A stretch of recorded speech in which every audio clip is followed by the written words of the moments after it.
detect another application, padahal udah nggak ada semua.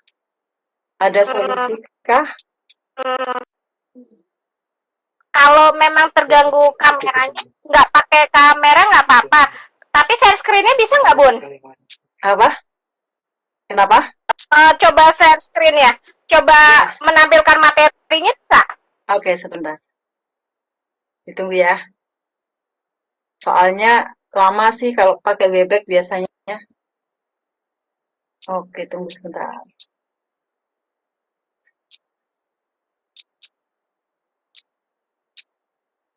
Saya coba share screen ya.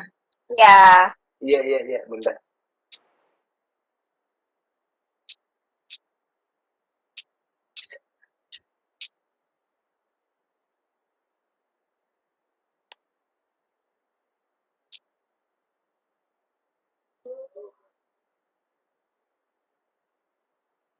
Selamat malam Bapak Ibu, kita masih cek sound, lagi nunggu nih bundanya lagi coba share screen dulu ya.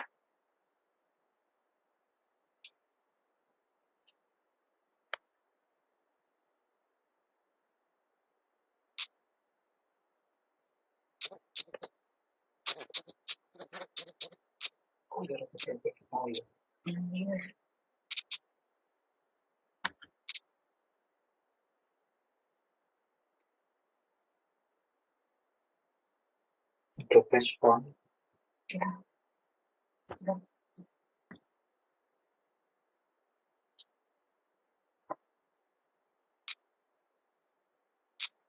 Apakah sudah terlihat? Sudah Bun, sudah bagus. Bisa Bun, bisa. Keren. Oke.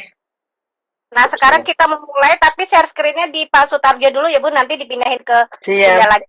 Ya, silakan Pak Sutarjo. Kita mulai, jangan lupa dinyalakan dulu. Saya matikan mic-nya ya. Bunda Afifah, bisa dipindahkan ke saya bola dunianya. Tinggal ambil aja. Kan Pak Sutarjo hostnya. Tinggal ambil aja. Kan Pak Sutarjo hostnya. Oh, baik. Pak Sutarjo, Bapak bisa langsung ini, ambil sendiri Bapak hostnya. Oh, baik.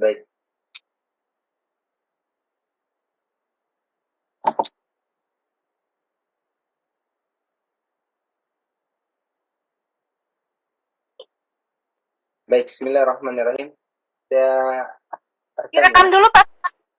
Diklik record dulu. Udah. Baik, bismillahirrahmanirrahim. Izin Bapak Ibu yang sudah berada di room meeting. Kegiatan pada malam hari ini kita akan mulai. Assalamualaikum warahmatullahi wabarakatuh. Dan selamat malam bagi kita semua. Senang sekali saya Sutarjo Petungan dari guru SMP Negeri 2 Kota Gorontalo, guru pengajar mata pelajaran pendidikan agama Islam, mendapat kehormatan untuk menjadi host pada kegiatan event Vicon Gosmart pada malam hari ini. Yang kami hormati narasumber hebat pada malam hari ini. Kami sebut nama beliau Ibu Arifah Suryaningsi SPD MBA, guru SMK 2 Tewon, Bantul, Daerah Istimewa Yogyakarta. Beliau guru atau pengampu mata pelajaran multimedia.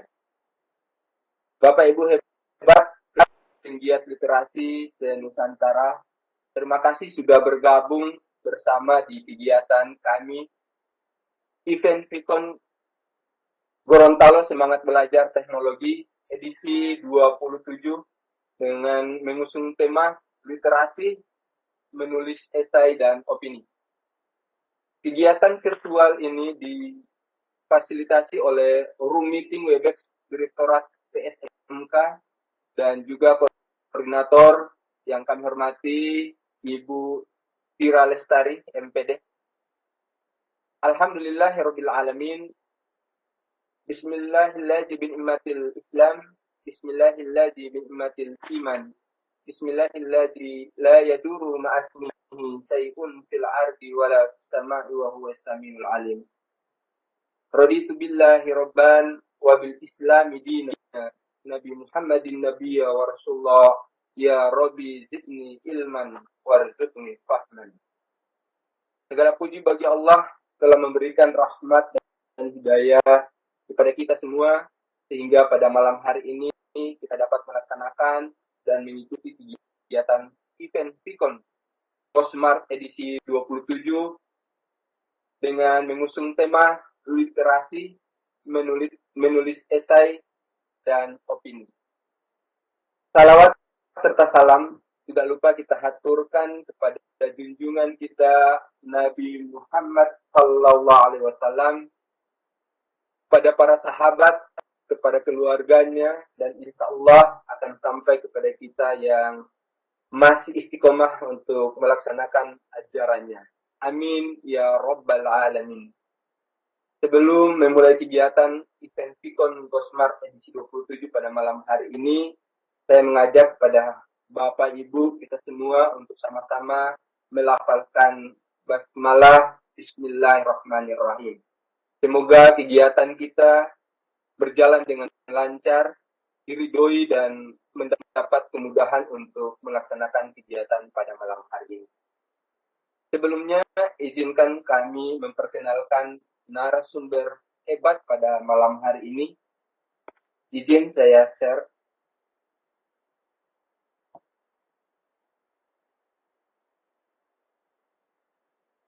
Bisa dilihat Bapak Ibu? Iya. Nama narasumber pada malam hari ini yakni Ibu Arifah Suryaningsi SPD MBA.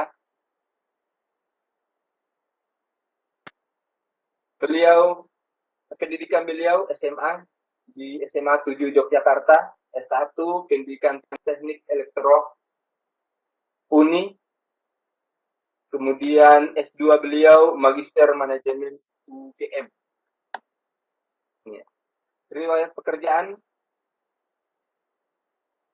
beliau pernah bekerja sebagai instruktur komputer, pernah bekerja sebagai konsultan pendamping sekolah Disdikpora Daerah Istimewa Yogyakarta.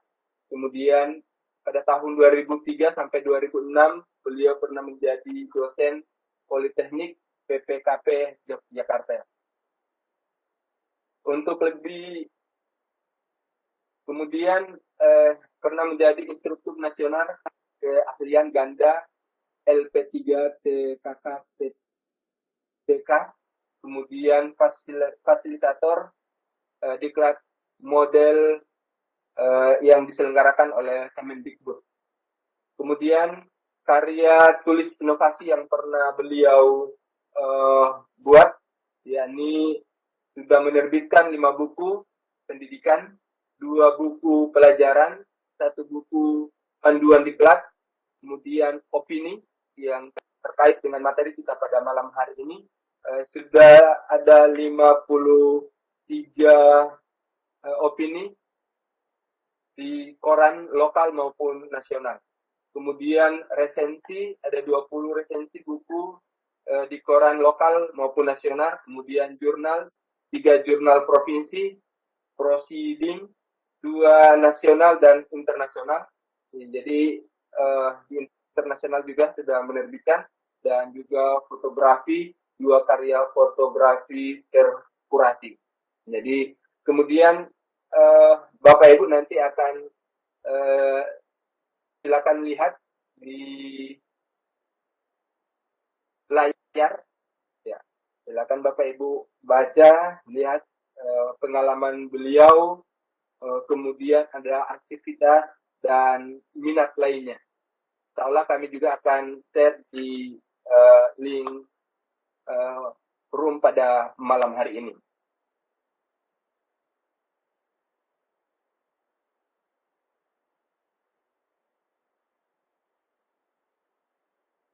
Bapak Ibu hebat Nusantara, untuk mengefisienkan waktu di kesempatan kali ini, kita bersama mengikuti pemaparan langsung dari narasumber hebat, Ibu Arifa Suryaningsih, dengan mengusung tema literasi, menulis esai, dan opini. Dan bagaimana opini, kemudian teknik menulis opini, kemudian syarat menulis opini, dan selanjutnya apa manfaat menulis opini. Ini kita akan sama-sama dengarkan pemaparan langsung dari narasumber hebat pada malam hari ini. Silakan. Baik, terima kasih Bapak Sutarjo dan teman-teman panitia dari Gorontalo. Alhamdulillahirrahmanirrahim. Bismillahirrahmanirrahim. Assalamualaikum warahmatullahi wabarakatuh. Waalaikumsalam warahmatullahi wabarakatuh. Alhamdulillahirrahmanirrahim. Pada malam hari ini saya bisa bersama dengan Bapak Ibu hebat semua, di mana saya berhasil diculik nih ke negeri seberang Gorontalo. Alhamdulillah, walaupun secara daring saya bisa membersamai pada kegiatan yang luar biasa dan semangat yang tidak kalah luar biasa, karena pada malam hari Bapak Ibu tetap bersemangat dalam kegiatan diskusi dan berbagi pada sesi hari ini, yaitu menulis esai dan opini. Bapak Ibu, sebelumnya saya mohon maaf karena saya tidak bisa membuka video saya karena ada kendala teknis, sehingga boleh dibayangkan saja seperti itu tadi ya, yang sudah ditayangkan oleh Pak Sutarjo.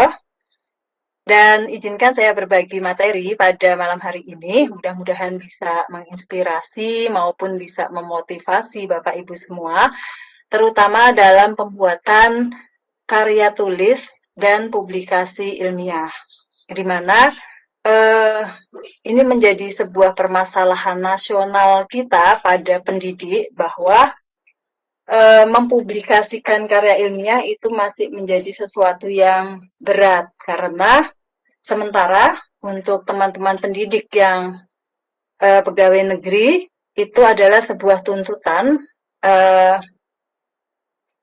kita tidak akan bisa naik ke golongan berikutnya jika Bapak Ibu tidak bisa mengumpulkan poin publikasi ilmiah.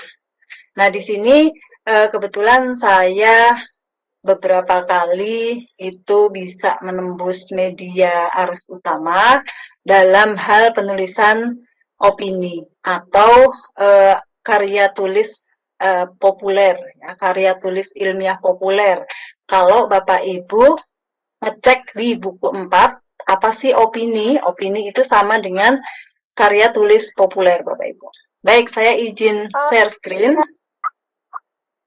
Apakah sudah terlihat? Sudah. Oke. Udah. Kolasinya udah. Baik, Bapak Ibu, di sini saya beri judul artikel paparan saya. Ini adalah artikel ilmiah populer, strategi menembus media arus utama. Jadi kalau Bapak Ibu tengok, mungkin di sini ada beberapa Bapak Ibu yang, saya kan bukan PNS, saya nggak ada kewajiban dong membuat publikasi ilmiah. Itu merupakan satu hal yang kurang tepat menurut saya, karena kita sebagai pendidik ini tetap menulis itu adalah sebuah kompetensi yang harus kita tumbuhkan, dan ini akan juga menjadi satu keteladanan bagi siswa-siswi kita. Kalau gurunya literat, gurunya boleh dong menuntut muridnya literat juga, seperti itu. Sehingga dan selain itu, ini karya tulis ilmiah yang paling simpel itu adalah artikel ilmiah populer. Sehingga Bapak Ibu tidak perlu membayangkan yang berat-berat dulu. Aduh, yang namanya artikel ilmiah itu pasti berat, pasti kerjaannya orang yang suka meneliti dan seterusnya.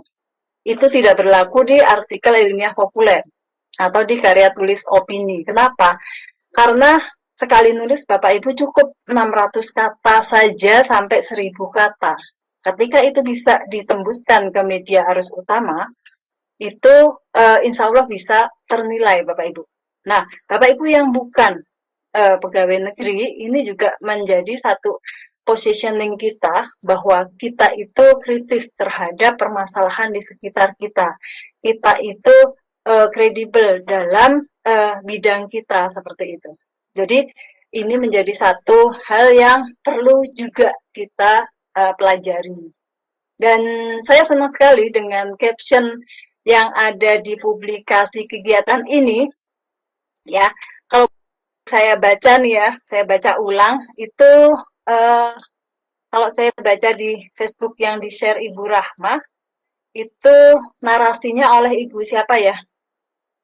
Ibu siapa ya? Saya nggak hafal, lupa. Ibu Herlina, Ibu Herlina. Nah, ya. Ibu Herlina Ohi. Ibu Herlina, tunggu sebentar. Saya ingin baca dulu.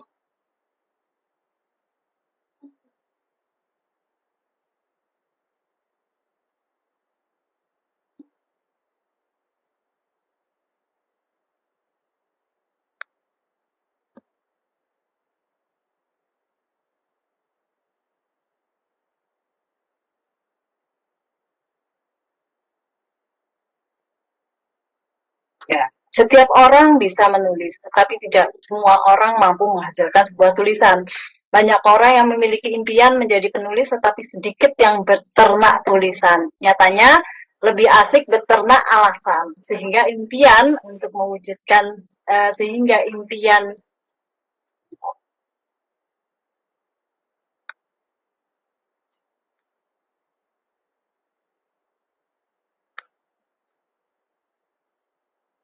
ya, sehingga impian untuk menemukan wujudnya, sehingga impian tidak dapat tidak terwujud dalam bentuk nyata. Aneka warna hadir menjadi alasan, mencuri waktu dan kesempatan, sibuk, tidak punya waktu, tidak percaya diri, tidak tahu cara memulai, adalah sederetan alasan yang sering muncul. Anehnya, kita sering sadar, tapi kita juga rela untuk menjadi kalah.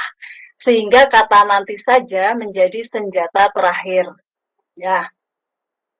Nah, di sini pada malam hari ini kita mencoba karena yang namanya menulis itu tidak sulit dan caranya cuma satu Bapak Ibu, yaitu bagaimana memulai menulis itu sendiri, seperti itu.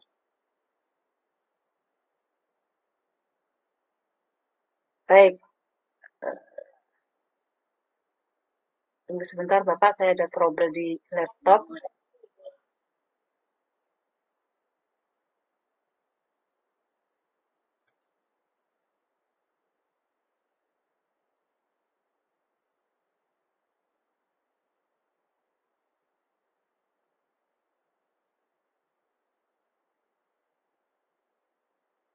Bapak boleh dibantu saya untuk share, Pak?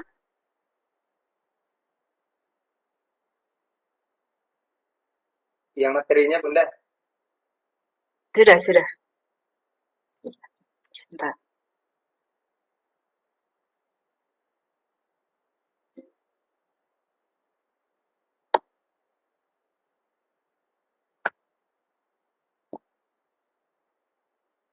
Oke. Sekali lagi, menulis opini itu bukan perkara yang sulit Bapak Ibu, dan Bapak Ibu cukup menyiapkan 600 kata saja minimal, ya, maksimal 1000 kata. Ya, kemudian bagaimana caranya? Nah, di kesempatan hari ini, kesempatan malam yang baik ini, saya ingin membuka semuanya, semua caranya, nanti tinggal eksekusinya Bapak Ibu mau mengeksekusi atau enggak. Itu aja. Dan satu lagi kata kuncinya, kalau Bapak Ibu menulis, kemudian mencoba mengirimkan ke koran lokal, kemudian ditolak, itu hal yang biasa Bapak Ibu. Jadi jangan terus aku udah ngirim ditolak, ya udah berhenti, nggak bisa. Karena intinya kita harus menjaga konsistensi menulis itu, nggak boleh patah semangat, karena sebenarnya sekarang banyak sekali ruang-ruang yang bisa mengakomodir tulisan-tulisan Bapak Ibu. Oke lah, tidak harus di media arus utama dulu. Kalau tadi saya kasih judulnya menulis di media arus utama itu adalah media-media yang memang dia sudah kredibel, mereka sudah terkonfirmasi, mereka sudah istilahnya dipercaya oleh masyarakat bahwa beritanya itu bermutu seperti itu. Contoh media-media arus utama itu ada Kompas, Republika, kemudian Tempo, kemudian Media Indonesia, kemudian Jawa Pos dan lain-lain. Mungkin di daerah Gorontalo ada Tribun gitu ya, ada koran-koran lokal daerah lainnya. Nah, itu akan menjadi sebuah media arus utama di satu daerah itu. Tapi memang yang membaca khusus di provinsi di tempat Bapak Ibu tinggal, seperti itu saja. Bedanya kalau dengan yang koran nasional, nah itu kan terdistribusi ke seluruh wilayah Indonesia seperti itu. Nah, oke, kita mulai sejak dari definisinya dulu. Apa itu opini? Jadi intinya opini itu pendapat, Bapak Ibu. Pendapat, pikiran, atau pendirian. Jadi dia itu adalah merupakan persepsi yang itu juga menjadi berupa saran, ide, argumentasi, hipotesis, dan seterusnya. Itu menurut KBBI oleh Hamim Dikata.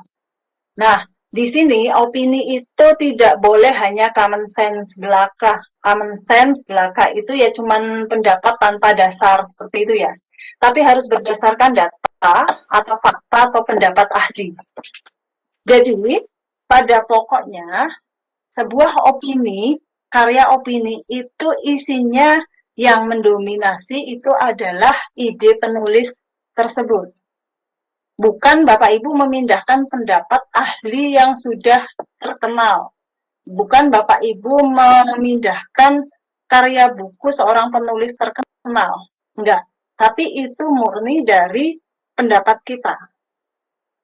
Nah, kemudian sifat opini yang khusus lainnya adalah, yang pertama tadi adalah murni ide penulis. Sifat opini yang lainnya adalah dia bersifat aktual dan faktual. Aktual itu artinya dia masih menjadi berita terhangat. Dia masih menjadi hot news gitu ya. Dia masih menjadi tajuknya sebuah koran atau media. Nah, kemudian faktual itu bahwa apa yang ditulis oleh penulis itu merupakan fakta. Bukan karangan, bukan fiksi, bukan hayalan, apalagi hoax gitu ya. Nah, itulah kenapa opini itu dikategorikan sebagai karya tulis ilmiah, gitu Bapak Ibu. Dan coba cek lagi di buku 4 gitu ya, yang motivasinya poin ya. Cek lagi di buku 4, opini itu nilainya berapa sih? Kalau Bapak Ibu berhasil nembus di koran lokal saya nggak tahu ya koran lokal yang paling terkenal di Gorontalo apa gitu misalnya, itu nilainya 1 Bapak Ibu, 1,5. Maaf. Untuk koran lokal itu nilainya 1,5. Untuk koran nasional nilainya 2. Nah, keren kan Bapak Ibu? Jadi kalau Bapak Ibu butuhnya 4, Bapak Ibu butuh poin 4, Bapak Ibu cukup nulis di koran lokal 3 kali udah sisa setengah tuh. Gitu. Nah, tadi disebut di kurikulum vitae saya oleh Bapak moderator, saya sudah nulis banyak sekali. Nah, itu juga pada awalnya saya nulis tanpa nothing tulus ya, tanpa tendensi apa-apa. Karena saya punya satu kegalauan, kemudian saya ingin mengungkapkannya, saya menulis, saya coba kirim, kok dimuat itu. Terus gitu ya. Gak dimuat, gak apa-apa, saya coba lagi. Saya kumpulkan dapat banyak, terus saya coba saya coba nilaikan. Alhamdulillah hampir semuanya ternilai, sehingga Bapak Ibu untuk ini bukan pamer enggak ya, cuma untuk motivasi aja. Jadi nilai publikasi ilmiah saya itu sampai dengan sekarang itu poinnya sudah 62, sekian Bapak Ibu. Ya. Dan nothing tulus tadi ya, saya enggak terus itu sayang itu dinilaikan aja nanti ketika udah 4B atau 4A. Saya masih 3D golongannya. Tapi karya tulis saya sudah 62 sekian. Dan untuk ke golongan 4A kan nanti tinggal menilaikan yang penelitian tindakan seperti itu ya. Nah, itu akan menjadi satu pendongkrak nilai yang memang banyak dibutuhkan oleh teman-teman. Karena kenyataannya mungkin di sekitar Bapak Ibu juga banyak teman-teman yang nyatanya nilai PIKI-nya, nilai publikasi ilmiah dan karya ilmiahnya masih 0. Atau yang mau ke 4A, aku baru dapat 2, lama sekali aku baru dapat 4, padahal dibutuhkannya 8, seperti itu. Nah, ini akan jadi satu, istilahnya apa ya, satu jalan pintas dan cepat gitu loh. Bapak Ibu nggak perlu meneliti banyak, nggak perlu apa namanya menghabiskan waktu yang sangat lama untuk meneliti, tapi tinggal menuangkan ide apa yang mau Bapak Ibu tulis. Tapi itu tadi syaratnya, idenya harus mendominasi dan dia harus bersifat aktual dan faktual. Nah, ini nih. Mohon izin ya. Untuk narasumber. Ya. Belum jalan materinya, baru bentuk PDF ini belum terbuka. Oh iya. Oke.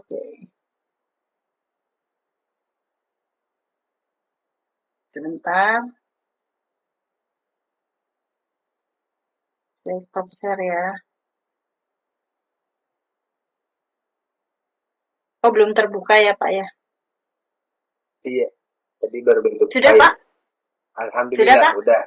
Udah. Okay. Udah nampak. Oh, ya. Terima kasih, Pak. Ya. Jadi ini ya.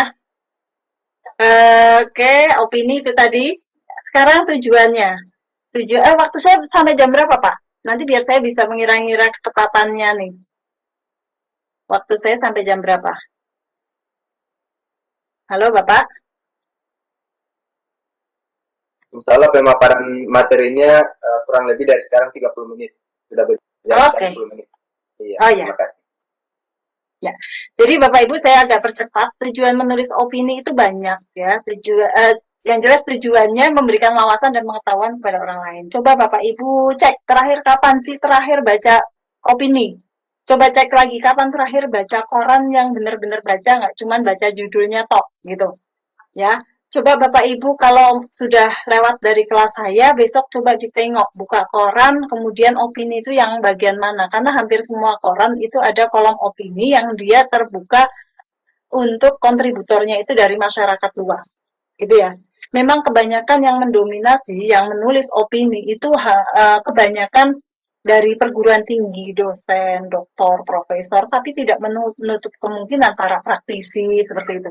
Yang memang mereka itu biasanya kalau nulis lingkungan ya mereka orang yang bekerja di bidang lingkungan. Kalau yang masalah politik, orang yang menggeluti masalah perpolitikan.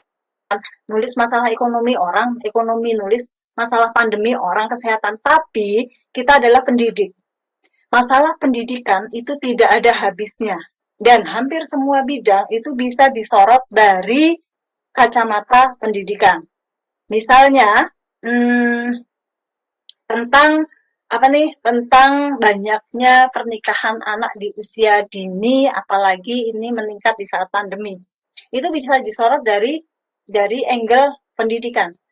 Misalnya masalah lost learning gitu ya. Lost learning generation, nah jelas itu disorot di masalah pendidikan. Misalnya masalah lingkungan, kita bisa sorot juga di masalah pendidikan gitu.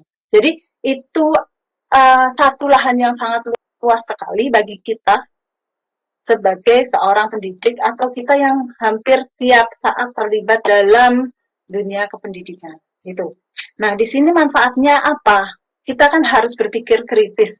Kita kan harus merasa gelisah dulu. Kalau Bapak Ibu selama ini nggak pernah merasa ada masalah, duniaku sebagai guru baik-baik saja, anak-anakku tidak belajar di sekolah, tidak apa-apa, kemudian kuotanya anak-anak itu sebenarnya kurang, nggak masalah juga bagi saya, misalnya. Itu artinya Bapak Ibu nggak merasa dunia kependidikan Bapak Ibu nggak ada masalah, gitu.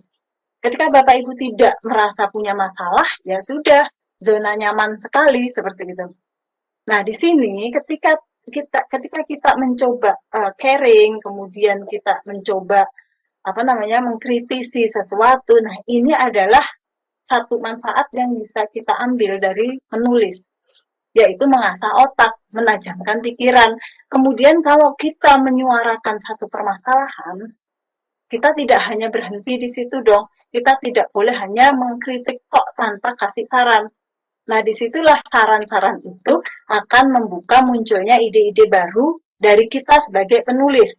Kita udah mulai bikin masalah dengan mengungkapkan anak-anak itu dapat kuota belajar, tapi kebutuhan mereka jauh lebih besar dari bantuannya seperti itu. Nah, itu masalah. Terus idenya gimana? Pas menulis. Karena itu dipaksa. Artinya kita dipaksa ketika kita mulai nulis, kita dipaksa untuk berpikir kritis. Oke, selanjutnya, ngapain saya harus nulis gitu? Banyak alasan. Banyak sekali alasan kenapa Bapak Ibu harus nulis. Nah, itu tadi yang saya bilang. Karena saya galau. Karena saya merasa punya banyak masalah. Karena saya harus menuangkan masalah itu secara elegan. Nggak cuma sekedar nggak sekedar berkeluh kesah di media sosial tanpa ada solusi, tanpa ada ini, itu, dan sebagainya. Kita cuma mengkritik terus gitu. Ya. Nah, kemudian mengapa kita harus menulis opini? Karena pengen ngeritik gitu. Tapi ngeritik nggak sekedar ngeritik, ada data, ada fakta, kayak gitu. Ya. Terus alasan yang ketiga atau motivasi yang lain, kita menginginkan poin. Nah, itu tadi ya, Bapak Ibu yang mungkin ASN itu butuh banget 1 poin, 2 poin untuk kenaikan pangkat, ya, untuk angka kredit, ya, untuk untuk menguatkan positioning kita sebagai pendidik misalnya. Atau misalnya itu ada sebagai syarat untuk seleksi kegiatan tertentu misalnya, gitu ya. Terus alasan lain juga mungkin Bapak Ibu masih butuh koin. Bapak Ibu butuh koin. Ini boleh juga, tidak ada salahnya. 1 dari 4 alasan itu. Bahkan mungkin ada alasan-alasan lain yang itu semua nggak ada salahnya.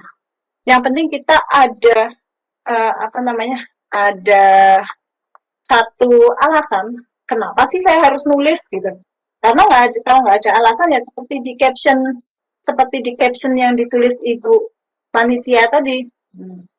Banyak sekali alasan untuk kita tidak nulis gitu. Banyak ya. Oke, selanjutnya nih dampak menulis. Kalau kita sudah nulis kita akan dapat apa? Ya, banyak Bapak Ibu. Ya itu tadi.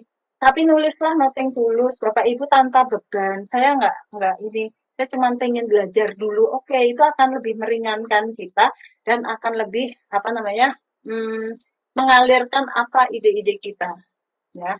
Nanti kalau udah dapat, udah jadi satu naskah terpublikasi. Nah, Bapak Ibu pastinya akan dikenal orang, akan dapat poin kalau bisa dinilaikan, dapat ilmu, ya. Bapak Ibu punya jejaring karena dikenal, ya. Bapak Ibu mengupdate wawasan diri sendiri. Bapak Ibu punya amal jariah. Karena apa, Bapak Ibu? Yang fana itu adalah waktu, ilmu abadi, begitu kan? Ya, amal jariah ya, Bapak Ibu ya. Terus lagi Bapak Ibu dapat koin, dapat honor Bapak Ibu. Oke, masih banyak lagi. Oke, kita masuk ke topik bahasan. Nanti saya diingatkan Bapak kalau waktu saya habis ya, karena nanti bisa kita kembangkan di diskusi. Baik. Ya. Baik, lanjut di topik bahasan. Saya akan membagi 4 topik bahasan yang akan kita bahas di malam hari ini. Yang pertama, syarat menulis opini. Yang kedua, mengenali media sasaran. Yang ketiga, bagaimana teknik menulisnya. Terus yang keempat, apa kode etiknya. Oke, kita mulai dari yang pertama. Syarat menulis opini. Ini Bapak Ibu. Mudah banget. Lihat. Cuma 4 hari ya. Coba besok selepas ini ada berapa sih ini yang gabung, yang join di sini, mencoba memaksakan diri untuk menulis. Jadi cobalah besok Senin mulai membaca. Membaca apa saja? Dari membaca Bapak Ibu akan menemukan masalah. Coba dicari-cari aja masalahnya. Kadang-kadang ketika kita mencari masalah itu malah sulit gitu. Padahal di sekitar kita banyak sekali masalah. Selasa Bapak Ibu udah update pengetahuan, habis membaca, oh ternyata orang Indonesia itu dikenal penghujat. Bahkan oleh Microsoft, Indonesia itu ditempatkan pada posisi terendah pada tingkat kesopanan. Nah, dari membaca itu Ibu Bapak update kan, oh ternyata Microsoft pun punya survei tentang kenyinyiran netizen Indonesia gitu.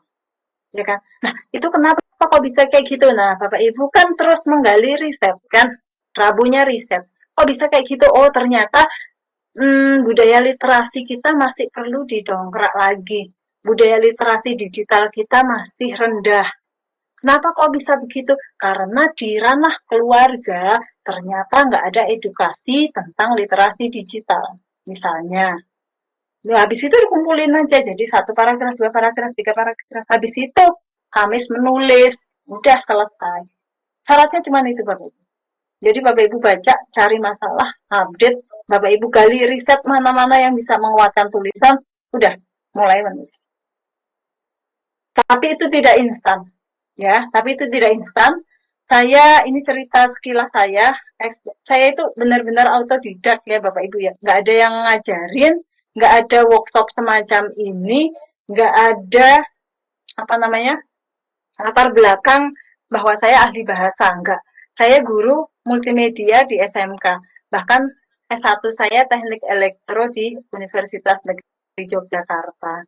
Habis itu S2 di Magister Manajemen. Seperti itu, nggak ada ilmu-ilmu bahasanya, nggak ada Bapak Ibu. Jadi nggak usah banyak alasan, saya nggak ngerti bahasa Indonesia, saya nggak pandai berkata-kata, enggak. Saya juga memulainya itu tahun 2011 itu adalah ketika saya S2 ditantang seorang dosen yang bisa masuk ke koran lokal daerah, nanti mata kuliah saya kasih nilai A. Nah, itulah awalnya Bapak Ibu. Tahun 2011. Akhirnya di satu koran lokal itu ada namanya kolom guru menulis. Guru menulis itu cuma diminta 400 kata maksimal. Udah, saya mulai di situ. Mulai di situ pun nggak langsung dimuat Bapak Ibu. Terus di Republika ada kolom guru, kolom juga guru. Terus di Suara Merdeka juga ada kolom guru. Saya cari-cari koran yang dia ada khusus kolom guru. Cari di situ, belajar di situ, nggak dimuat juga sering. Dimuat itu lebih sering nggak dimuatnya gitu.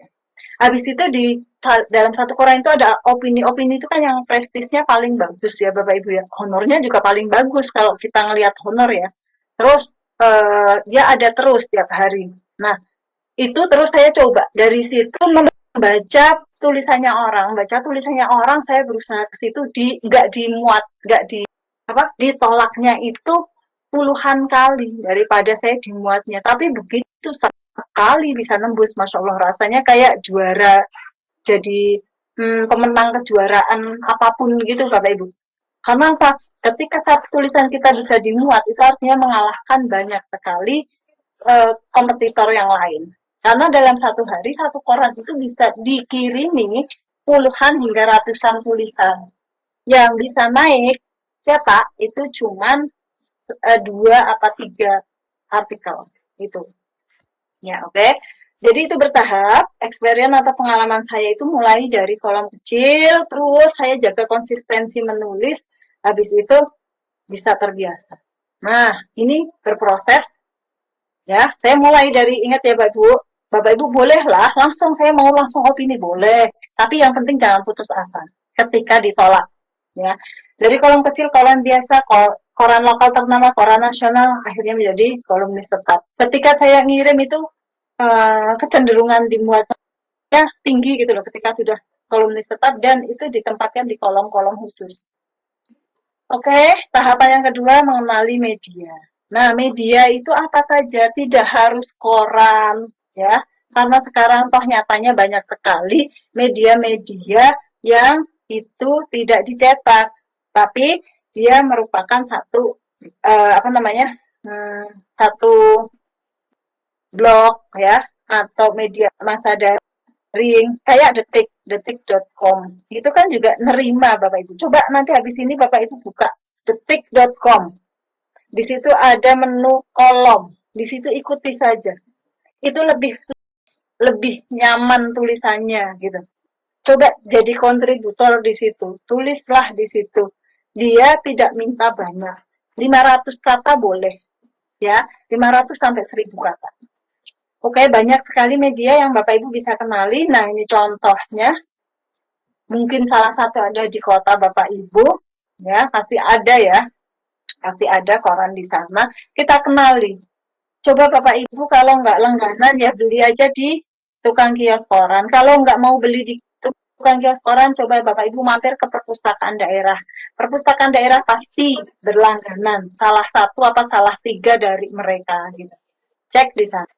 Ya, ini foto saya ambil juga di perpustakaan Kota Jogja. Saya dari Jogja ya Bapak Ibu ya. Oke, nah kemudian kita mengenali dia mintanya berapa kata, biasanya ditulis. Minta berapa kata, terus karakteristiknya bagaimana, alamat emailnya apa, kayak gitu ya. Nanti ini bisa Bapak Ibu cermati lagi. Saya akan secara sekilas karena waktu terbatas. Nah, ini alamat-alamat email. Jadi sekarang itu Bapak Ibu, platform-platform media massa itu sudah dalam genggaman tangan. Bapak Ibu semua punya handphone, punya smartphone. Tidak harus punya laptop baru bisa nulis. Ya, sekali lagi nggak ada alasan, nggak usah berbanyak alasan untuk tidak, gitu ya. Pakai handphone pun bisa, ada note-nya kan, ada Word-nya kan di situ. Di situ juga otomatis ada Gmail-nya kan, gitu. Nah, tinggal Bapak Ibu kenali, apa sih alamat emailnya, kalau sudah selesai, tek, tek, tek, tek, udah tinggal kirim. Selesai. Oke, yang kedua selesai. Tahap yang ketiga, teknik menulis opininya gimana. Nah, ini nih. Kita harus bisa membedakan mana yang fakta, mana yang opini. Gitu. Kalau fakta, kita cek, kalau fakta itu keadaan yang benar-benar terjadi. Ya, fakta itu peristiwa atau keadaan yang benar-benar terjadi. Kalau opini itu sudah pendapat kita. Makanya dia bersifat subjektif. Boleh opini orang itu disanggah, ya. Boleh dibalas dengan opini berikutnya seperti itu. Tapi sekali lagi seperti di definisi atas tadi, opini itu harus berdasarkan data dan fakta, tidak boleh ngawur. Nah, ini contohnya Bapak Ibu. Faktanya adalah Ikatan Dokter Anak Indonesia pertanggal 18 Mei 2020 melaporkan terdapat sekian anak positif corona, 14 meninggal, sedangkan anak dengan status sedangkan anak dengan status PDP ada sejumlah 3.000 sekian dan 129 diantara yang meninggal dunia. Itu faktanya. Opini saya mengambilnya dari angle pendidikan. Pada saat itu hot news-nya adalah mau dibuka nih sekolah-sekolah. Nah, saya menulis opini kalimatnya begini. Pembukaan pada sektor pendidikan hendaknya menjadi sektor terakhir yang seharusnya dibuka kembali. Itu pendapat saya nih. Pendidikan nanti dulu, yang lain aja dulu, pendidikan terakhir aja. Kenapa anak Indonesia itu rentan dan seterusnya, ya kan? Nah, ini di bawahnya baru saya masukkan faktanya. Bukan tanpa alasan, karena berbasis pada data bahwa anak adalah termasuk golongan yang rentan terhadap penularan virus ini. IDAI per tanggal, saya ngambil fakta di atas itu. Seperti itu. Oke. Nah, di sini kita silahkan Bapak Ibu berpendapat, tapi itu tadi ya, harus argumennya berbasis fakta. Oke. Teknisnya nomor 1 Bapak Ibu, temukan dulu ide. Nomor 1, temukan dulu ide. Nomor 2, temukan sudut pandang. Yang sudut pandang itu gimana sih sudut pandangnya? Ini ada kasus, ada ide, ada masalah. Masalahnya apa? Tahun ajaran baru besok, sekolah harus dibuka dengan pembelajaran tatap muka terbatas. Nah, itu adalah isunya. Itu adalah permasalahan di sekitar kita. Habis itu Bapak Ibu mau ngambil dari sudut pandangnya siapa? Yang sudut pandangnya itu yang ada kriterianya. Dia penting Satu, dia penting apa enggak? Penting apa enggak sih kita merelakan, kita mau menuliskan tentang apa iya anak-anak kita mau kita relakan sementara kasusnya semakin meningkat misalnya. Itu penting bagi masyarakat. Yang kedua, dia menarik. Menarik enggak? Oh, menarik sekali. Baru enggak? Tulisan atau masalah yang mau kita angkat itu hal yang baru apa udah basi sih? Oh, masih baru kan besok gitu. Kalau baru ya oke, berarti sudut pandang kita bisa. Mendesak enggak? Mendesak sekali. Kenapa? Masyarakat pengen tahu sebenarnya kalau besok kan banyak nih masyarakat yang enggak ngerti. Saya harus bersikap gimana sih? Kok pemerintah sudah mewajibkan besok mau ada PTM? Nah, dengan tulisan-tulisan yang kita publikasikan, itu akan membuka wawasan masyarakat tentang pandangan-pandangan kita. Kita sebagai pendidik itu dianggap orang yang lebih tahu tentang dunia pendidikan, seperti itu. Gitu ya. Oke, nomor 1 ide, nomor 2 sudut pandang, nomor 3 outline. Outline itu akan membantu Bapak Ibu menemukan peta jalan. Jadi peta jalan itu kumpulan pokok pikirannya nanti biar tidak kemana-mana nih Bapak Ibu. Tulisannya itu fokus nanti ke terakhir selesai yang dibahas yaitu nggak melebar kemana-mana. Outline itu kayak petanya gitu, ya. Nomor 3 outline, nomor 4 silahkan Bapak Ibu riset. Ya, kalau mau menuliskan tentang itu pembelajaran tatap muka terbatas, Bapak Ibu cari tahu itu sumbernya dari mana sih? Oh, itu ada SKB 4 Menteri. Oh, itu ada surat edaran Menteri nomor berapa, nomor sekian sekian sekian. Oh, ternyata survei dari misalnya ada survei-survei itu juga bisa untuk mendukung. Ya, bahkan istilah-istilah yang harus didefinisikan Bapak Ibu nggak boleh ngawur. Kita harus riset cari tahu bahwa tulisan yang Bapak Ibu tulis itu betul. Ya. Terus yang kelima, lead. Lead itu adalah kalimat pembuka, paragraf pembuka untuk memancing supaya pembaca itu baca terus Bapak Ibu. Di paragraf awal itu kita bikin kalimat-kalimat yang memikat. Sehingga apa? Enggak baca paragraf awal terus sudah dilempar korannya gitu. Tapi dia penasaran mau baca paragraf-paragraf berikutnya, itu namanya lead. Ya. Yang keenam, Bapak Ibu silahkan mulai menyusun paragraf. Udah punya peta jalan, udah punya riset, udah punya sudut pandang, tinggal ditulis. Ngalir aja dulu, nggak usah berbelit-belit dengan saya nggak bisa menyusun kalimat dan sebagainya. Pokoknya yang ada di pikiran dan bekal Bapak Ibu dari riset-riset itu ada tertuang di sini. Satu lagi yang harus Bapak Ibu cermati dalam menulis opini, nggak usah terlalu sibuk dengan istilah-istilah sulit. Justru istilah-istilah sulit itu tolong dihindari. Kenapa? Karena yang baca tulisan kita itu semua segmen. Bukan profesor, bukan dokter, bukan guru. Tapi semua segmen. Mulai dari mungkin tukang beca, tukang koran, mungkin petani, ya, pedagang, dan semuanya. Orang males. Yang penting dia akan tahu isunya apa, solusinya gimana, ide barunya apa. Nggak usah Bapak Ibu sibuk dengan istilah-istilah pedagogik, istilah-istilah apalagi ya, misalnya komorbid, misalnya seperti itu. Langsung saja dijelaskan bahwa orang yang rentan terhadap kematian di virus COVID-19 itu adalah orang yang punya penyakit bawaan. Nah, misalnya gitu. Istilah komorbid bisa Bapak Ibu definisikan langsung, gitu. Ya, sehingga orang langsung ngerti dan nggak bosan dan dia akan mendapatkan pengetahuan baru. Itu kuncinya di opini. Dan jangan juga menggunakan banyak istilah asing, ya. Istilah asing itu dihindari. Kita pakai aja istilah-istilah Indonesia. Bahkan luring daring itu kan sebenarnya juga dulu kayaknya adalah online offline kan. Tapi terus semuanya kan sudah diserap sudah disesuaikan di Kamus Besar Bahasa Indonesia. Kita cari tahu, ya. Oke, terus tahapannya nih. Nih saya breakdown ya. Saya breakdown tahapannya dari 6 tadi. Yang pertama menemukan ide. Ide yang Bapak Ibu tangkap itu sebaiknya yang menyangkut kepentingan publik. Jangan sampai Bapak Ibu punya masalah, siswaku itu sekelas itu 50% ngantuan. Ya, terus Bapak Ibu coba tulis di opini. Nah, itu masalahnya petani salak pondok nggak sih? Itu masalahnya anak petani salak pondok nggak sih kalau muridnya Bapak Ibu separuh itu ngantuan? Itu masalahnya pedagang pedagang apa namanya fried chicken di pojokan pasar situ nggak sih? Enggak kan? Jadi masalah-masalah yang menyangkut kepentingan publik itu yang sebaiknya Bapak Ibu angkat. Jangan terlalu khusus.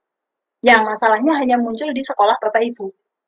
Bahwa ada, misalnya nih, bahwa ada ini contoh yang agak-agak baru ya, mungkin Bapak Ibu mengikuti ya. Salah satu siswa di Bengkulu, salah satu siswi di Bengkulu yang dia mempublish ujaran kebencian terhadap bangsa Palestina. Kemudian tiba-tiba dengan serta-merta dan seterusnya pihak sekolah mengeluarkan anak-anak tersebut. Ya enggak? Mungkin Bapak Ibu ngikuti berita itu, mungkin ada yang enggak. Tapi ada berita itu. Oke? Itu kepentingan publik bukan sih? Sebenarnya kan bukan. Itu tapi apa? Itu adalah fenomena sosial bahwa katanya literasi digital masyarakat kita itu masih rendah. Kenapa anak itu bisa menghujat-hujat? Karena dia nggak ngerti kalau itu tuh salah, itu melanggar undang-undang ITE dan seterusnya dan seterusnya. Nah, itu yang diangkat. Bukan permasalahan, itu cuma satu contoh. Contoh yang lain ada, kalau ada satu kesalahan apa, lihatlah komennya para netizen Indonesia. Mereka akan memaki, mereka akan memaki, kemudian mengeluarkan kata-kata kotor, membuli, kayak gitu kan. Nah, itu fenomena yang diangkat. Oke, terus penting diketahui halayak. Tentang PTM terbatas misalnya, penting nggak sih diketahui halayak? Penting banget, gitu. Menjelaskan fenomena atau kontroversi. Ada yang setuju, ada yang enggak, gitu kan? Mendorong ide atau pendekatan baru. Gimana idenya? Oke, pakai blended learning. Blended learning itu apa? Diuraikan sedikit, gitu misalnya ya. Terus, misalnya idenya juga dukungan atau kritik terhadap suatu peristiwa. Nah, kemudian ada lagi nih, satu yang boleh Bapak Ibu angkat. Dia memaparkan sisi kemanusiaan dari sebuah peristiwa. Misalnya, sisi kemanusiaan nih gini, kenapa banyak siswa yang putus sekolah sekarang? Oh, ternyata Bapak Ibunya kena PHK dan seterusnya diangkat. Itu sisi kemanusiaannya misalnya.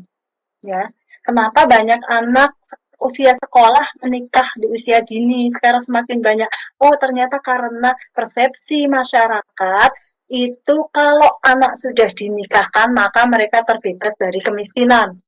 Padahal justru anak menikah usia dini justru membuat satu jerat kemiskinan baru. Nah, itu Bapak Ibu bisa kritisi. Oke, tahap yang kedua menentukan angle. Angle itu mau dari sisi mana Bapak Ibu menyoroti masalah tersebut. Ya, kriterianya angle. Penting, menarik, baru mendesak. Itu tadi sudah saya bahas. Nah, ini contoh angle. Bapak Ibu saya sajikan satu gambar. Dia gambar apa Bapak Ibu? Ya kan? Kita bisa melihatnya dia sebagai gambar seorang gadis pakai topi. Kita bisa juga melihatnya sebagai seorang nenek yang pakai shawl. Ya kan? Nah, artinya apa? Dalam satu permasalahan kita bisa membidiknya dalam beberapa perspektif, beberapa angle. Ya, itu terserah dan sesuai dengan kompetensi kita sekali lagi. Masalah pandemi bisa dipandang dari angle kesehatan, bisa dipandang dari angle pendidikan, tapi di pendidikan pun masih bisa di breakdown lagi, mau dipandang dari sisi apanya. Ya, gitu. Dari sisi pendidik, atau dari sisi pembuat kebijakan, atau dari sisi orang tua. Nah, gitu. Oke, selanjutnya membuat outline. Membuat outline itu tadi membuat peta jalan. Kita membuat istilahnya apa namanya, ringkasan poin-poin yang mau kita tulis supaya kita tidak tersesat dan melantur ke sana kemari akhirnya writing block, nggak selesai tulisannya Bapak Ibu. Itu banyak terjadi. Karena apa? Bapak Ibu nggak fokus gitu.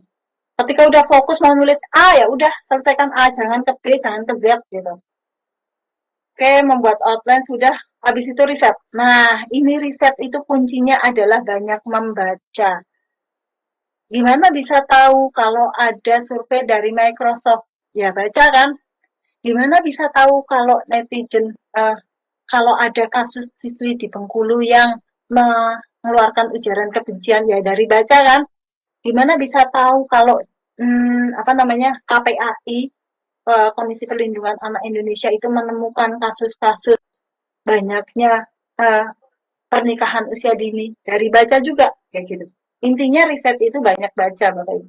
Baca itu bisa sumbernya banyak sekali sekarang. Kalau Bapak Ibu tanya gimana bisa dapat hasil-hasil survei, nah itu dari website-website resmi ya Bapak Ibu ya. Jangan dari blog. Kalau dari blog itu biasanya kurang terkonfirmasi, kurang bertanggung jawab dia dari mana sumbernya. Sebaiknya kalau dari KPAI ya cari websitenya KPAI apa. Kalau dari IDAI ya dari IDAI mana gitu ya. Nah risetnya kita risetnya nggak sampai riset hipotesis ya. Kita nggak perlu sampai ke sana, tapi kita riset tulisan opini itu dibatasi sampai studi literatur saja.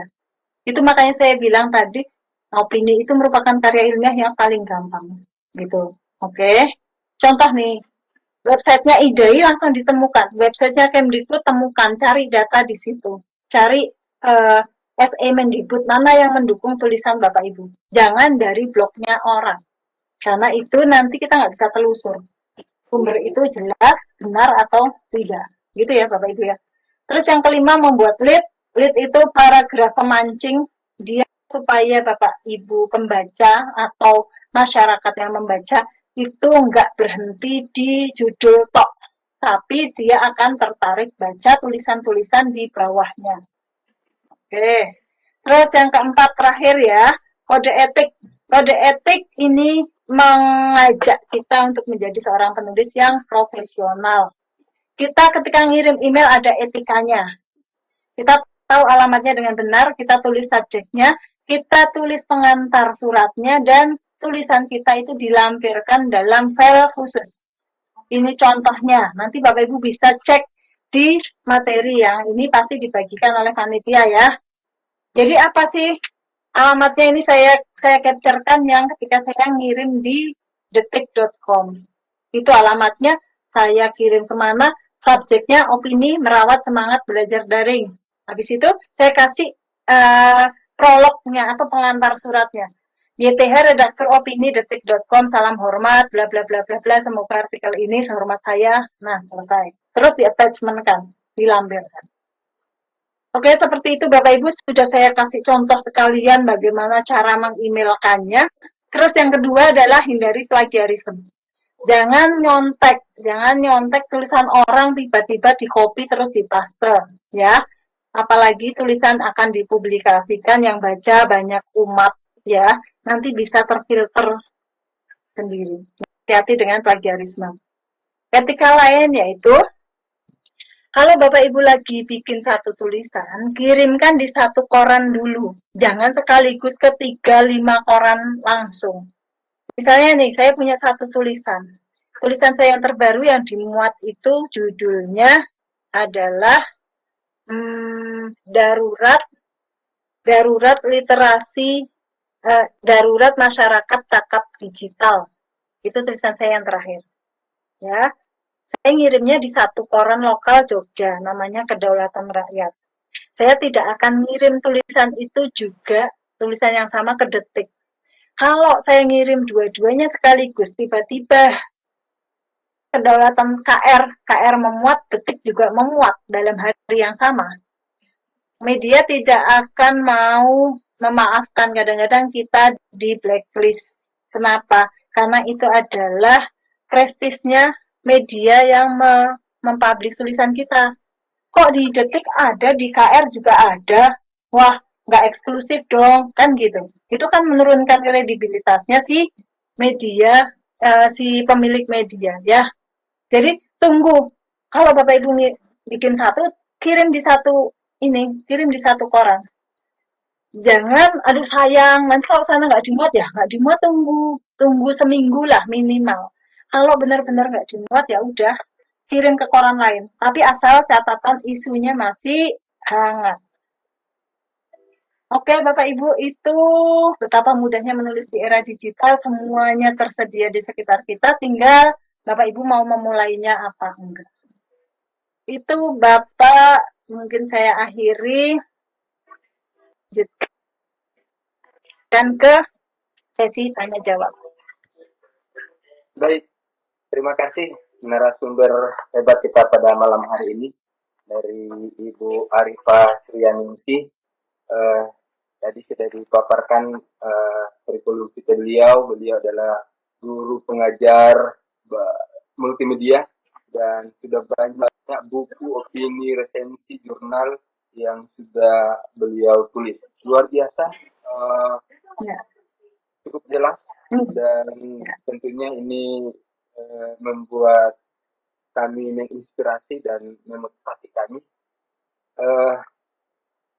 Saya sampaikan bahwa penulis tidak pernah dilahirkan, tetapi dia diciptakan. Bakat menulis tidak selalu di bawah sejak lahir, tetapi tumbuh oleh satu motivasi dan gagasan. By Bambang Priamansa.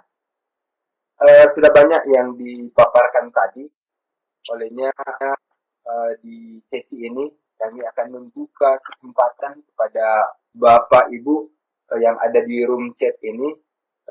Silakan untuk bertanya, bisa raise, bisa langsung mengaktifkan mikrofon. Sambil nunggu penanya.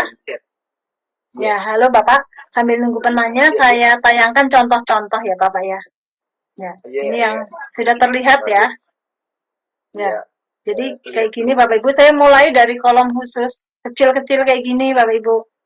Ya, guru menulis ini ya.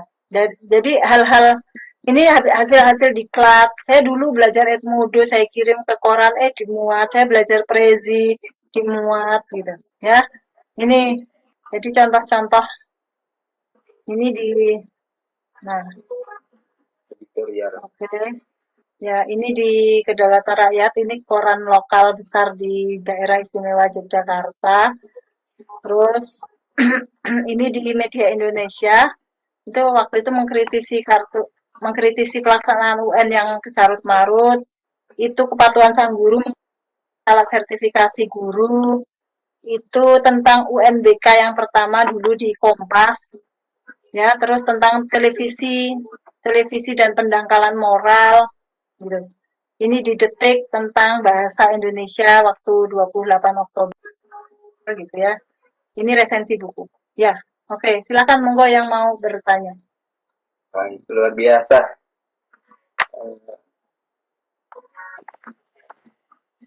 Baik, kami bacakan dulu yang di kolom chat.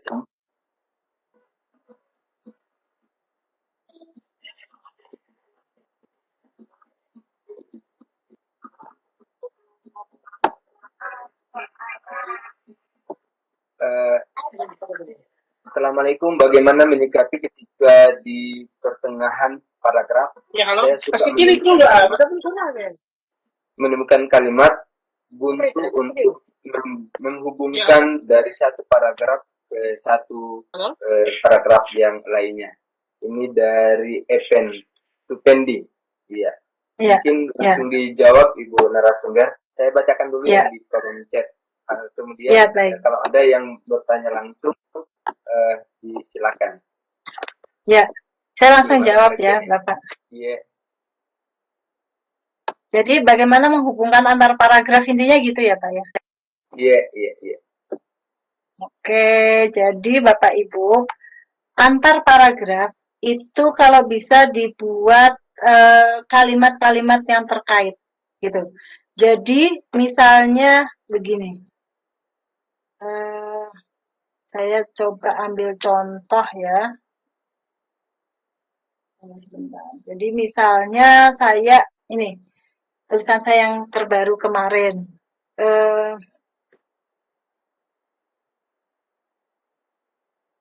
hasil survei yang dilakukan oleh Microsoft,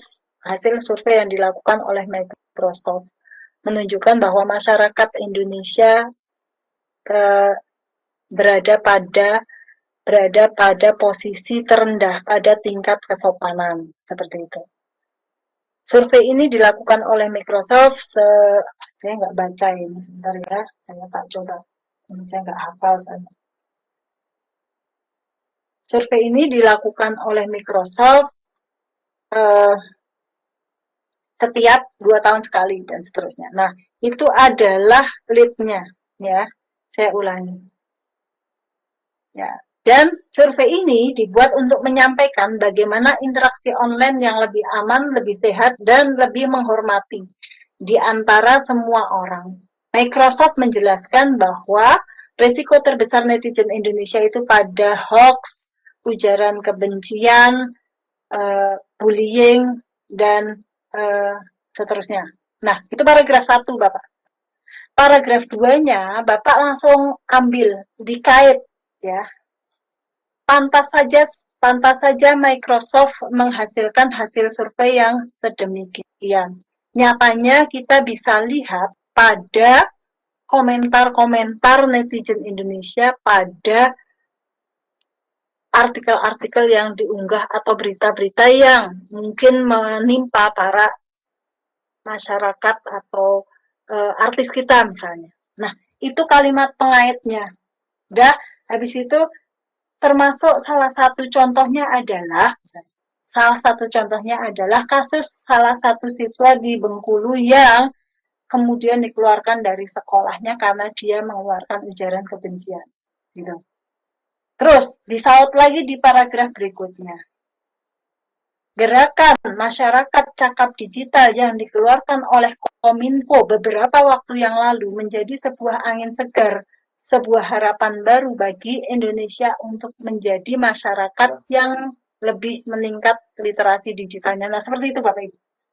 Jadi antar paragraf itu langsung jangan langsung ganti topik. Mohon izin untuk narasumber, mungkin ya, belum kelihatan di layar. Perlu di-share ya? Oke, ya. Tunggu sebentar. Ya. Kita ambil di contoh aja.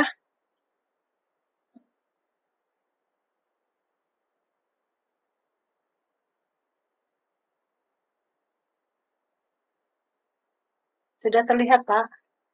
Udah, clear. Ya, oke.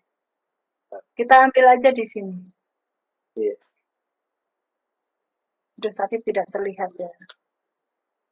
Ini cuma foto-foto soalnya. Ya.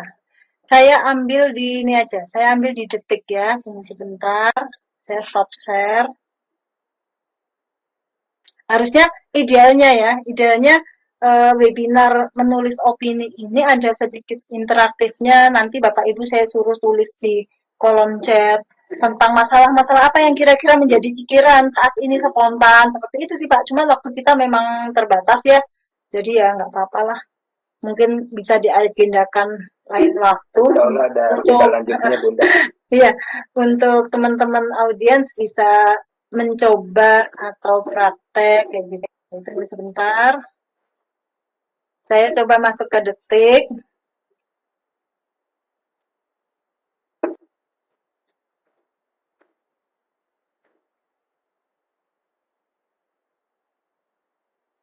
Bocor ya, ada suara mie dok-dok itu lewat depan rumah. Ya apa-apa. Iya. Oke.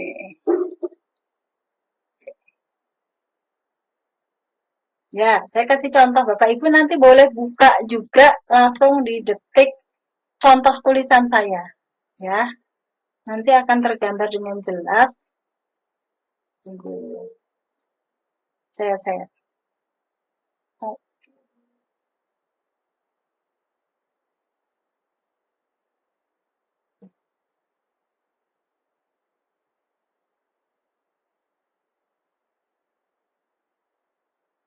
Terlihat Bapak? Terlihat tapi baru bentuk folder. bisa diklik sekali lagi. Iya. Ya. Berbentuk PDF.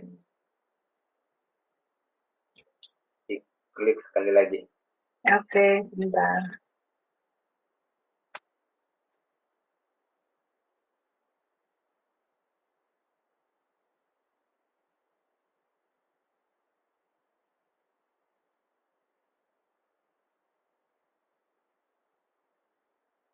Saya buka Detik.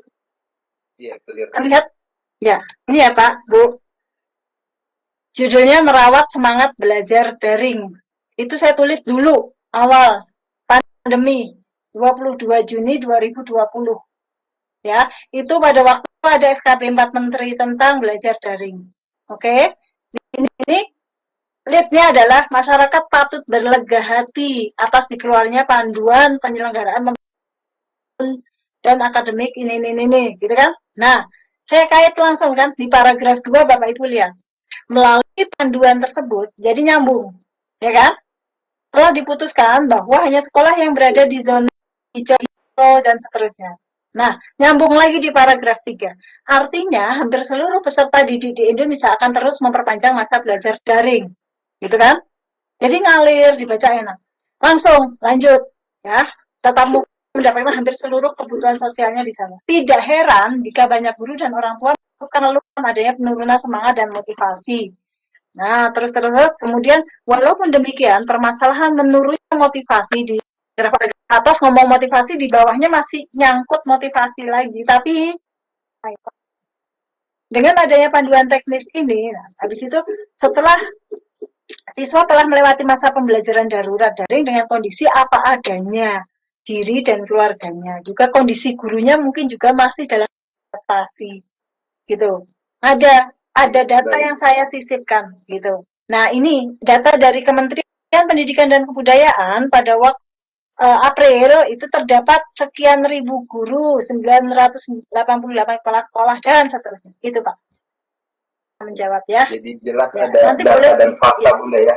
Betul. Ya. Terus antara paragraf ada mengaitnya. Iya, alhamdulillah luar biasa. Bunda ini ya, masih ada juga pertanyaan dari kolom chat ini. Ya, dari silakan. Ibu Indria, mohon penjelasan dari pengertian literasi digital serta penerapannya. Kemudian bagaimana cara mencari suatu data yang akan dituangkan di suatu tulisan jika berbasis data. Jika tanpa menyajikan data berupa angka-angka persentase, apakah tulisan ini termasuk opini? Ya. Oke, ya baik. Pencerahannya. Ya baik. Jadi Bapak Ibu, pertanyaannya mohon dijelaskan mengenai literasi digital. Jadi di sini saya tidak akan berpanjang lebar menjelaskan apa itu literasi digital karena topik bahasan kita adalah bagaimana menulis opini. Nah, kalau Ibu pengen tahu tentang apa itu literasi digital, itulah yang harus dicari tahu. Bapak Ibu boleh riset tentang apa itu literasi digital. Jangan mendefinisikan sendiri. Gitu. Ya. Jangan mendefinisikan sendiri. Jadi kalau Bapak Ibu mau nulis yang ada angle-angle-nya tentang literasi digital, cari tahu, cari definisi, kemudian cari pendapat ahli seperti itu. Misalnya dari UNICEF, misalnya dari Kominfo, misalnya seperti itu. Sehingga ada definisi yang memang itu benar dan bisa dipertanggungjawabkan. Itu pertama ya, Ibu ya. Silahkan nanti dicari. Baik. Terus yang kedua, dari mana bisa mendapatkan data-data? Dari mana bisa mendapatkan data-data atau penunjang gitu ya? Itu seperti saya jelaskan tadi, Bapak Ibu bisa mendapatkan data, fakta, kemudian hasil survei itu dari membaca website lembaga atau institusi yang memang mengeluarkan data tersebut. Silahkan kunjungi websitenya IDAI. Silahkan kunjungi websitenya kemdikbud.go.id. Silahkan Bapak Ibu buka websitenya BPS, Badan Pusat Statistik seperti itu kalau memang mau cari statistik kayak gitu. Itu satu. Satu, mengunjungi website resminya. Dua, dengan membaca jurnal-jurnal ilmiah. Banyak sekali yang bisa kita akses. Tapi memang terbatas ya. Kita ngakses jurnal itu kan juga nggak bisa sembarangan. Mungkin Bapak Ibu yang terkait dengan biasanya perguruan tinggi itu bisa mengakses jurnal. Tapi biasanya data-data jurnal itu juga bisa dipublikasikan, gitu ya. Kadang-kadang dipublikasikan di laman-laman resmi tersebut. Jadi kayak tadi surveinya siapa? Microsoft itu saya nggak langsung baca hasil survei aslinya Bapak Ibu. Tapi saya dapat dari Kompas itu Bapak Ibu. Nah, lagi ada banyak media-media yang dia punya litbang, penelitian dan pengembangan. Di situ biasanya mereka mengeluarkan data juga dari hasil-hasil survei yang akurat dan dapat dipercaya. Ya, seperti itu. Oke, jadi satu, membaca website resminya. Dua, membaca jurnal-jurnal penelitian. Yang ketiga, Bapak Ibu bisa membacanya dari buku. Ya, jadi kita semua sebagai pendidik perlu dong update informasi itu setiap saat. Jadi sebagai gambaran saja Bapak Ibu, saya itu tiap sebulan sekali pasti harus ke toko buku rasanya. Kenapa? Sayang banget kalau kita nggak punya tulisan, nggak bisa baca tulisannya, apa namanya, misalnya tulisannya Renat Kasali yang terbaru, karena di situ kita dapat banyak inspirasi. Oke, dari buku. Nah, saya mau cerita sedikit nih tentang buku ya Bapak Ibu ya. Jadi jangan sayang beli buku, jangan sayang beli buku Bapak Ibu. Kenapa? Sekali beli buku, Bapak Ibu itu bisa dapat banyak hal, ya. Kalau boleh saya bilang, kenapa saya tadi mencantumkan saya juga meresensi beberapa buku dan saya juga berhasil mempublikasikan hasil resensi saya ke koran-koran yang memang dia punya kolom resensi. Ada 4-5 kalau nggak salah. Ada 4-5 keuntungan kita membeli buku. Satu ya, kita dapat ilmunya, update. Oke. Yang kedua, kalau Bapak Ibu meresensi, ya ini kalau Bapak Ibu punya beli buku baru ya, tapi nggak cuma sekedar dibaca gitu loh. Kalau mau meresensi, mencoba resensi itu meringkas kemudian mereview ya. Satu, dapat ilmunya. Dua, Bapak Ibu bisa kirimkan resensi itu ke koran. Ya, Detik juga punya resensi tiap Sabtu, Bapak Ibu. Kirim ke koran. Kalau resensinya Bapak Ibu itu dimuat, dipublikasikan oleh media atau koran, itu Bapak Ibu akan satu, dapat honor dari korannya yang mempublikasikan. Dua, Bapak Ibu bisa mengklaim ke penerbit. Saya beberapa kali itu dimuat penerbit Kompas gitu, saya klaim ini loh bukumu tak resensi, mereka kasih saya honor lagi Bapak Ibu, dan mereka kasih saya buku terbaru 1-2 eksemplar, suruh milih gitu. Nah, udah balik modal kan, beli bukunya gitu, balik modalnya double lagi, dapat buku baru yang bisa diresensi lagi gitu. Terus yang ketiga, kalau kita berhasil mempublikasikan resensi, biasanya kita akan dikenal oleh penulis buku tersebut. Saya pernah meresensi bukunya Renat Kasali, pernah meresensi bukunya Arif Yahya, yang sekarang jadi menteri apa ya Pak Arif Yahya ya. Terus saya pernah meresensi bukunya siapa saya lupa namanya, dosen Paramadina gitu ya. Terus saya meresensi bukunya Pepih Nugroho, itu wartawan senior Kompas gitu. Mereka merasa terbantu dengan resensi kita, kemudian kita bisa kenal. Suatu hari saya juga meresensi bukunya Bapak Sumardianto. Saya diajak, terus saya tahu-tahu di DM di Facebook gitu, dicari ya, saya di DM di Facebook. Ibu terima kasih sudah meresensi buku saya, izin untuk saya publikasikan ke majalah di lembaga pendidikan saya. Nanti terus habis itu dia ngirimin buku terbarunya tentang hoax, tebalnya sekitar 400-an halaman gitu. Wah, rasanya senang banget. Beliau dosen Paramadina University ya. Terus ada lagi yang japri saya juga, Ibu terima kasih sudah meresensi, saya dimuat di Jawa Pos waktu itu, boleh besok bergabung ke bedah buku saya ya, gitu. Nah, jadi banyak sekali yang kita dapat, selain satu buku itu, tapi kita juga dapat jejaring, kita dapat ilmu baru, kita dapat banyak lah, itu ya Bapak Ibu ya. Jadi bolehlah dicoba, kalau Bapak Ibu beli buku baru, coba diresensi. Oke, kalau nggak bisa ya nggak apa-apa, kita dapat ilmunya. Jadi itu tadi dari media dari website resmi, dari apa namanya tadi, jurnal, dari buku-buku, terus dari koran Bapak Ibu, dari koran atau media online. Rajin-rajin aja baca, misalnya Kumparan, misalnya Detik, Kompas, Republika, Media Indonesia, kan hampir semua sekarang di online kan. Walaupun mereka punya versi gratis dan versi berbayar kan, ya kita ambil aja yang gratis-gratisan dulu, cari isu gitu ya, cari referensi gitu. Jadi merefresh wawasan kita ya dengan membaca berita-berita yang memang bermutu dan itu terkait dengan profesi kita. Itu Bapak. Mudah-mudahan menjawab. Ya baik, luar biasa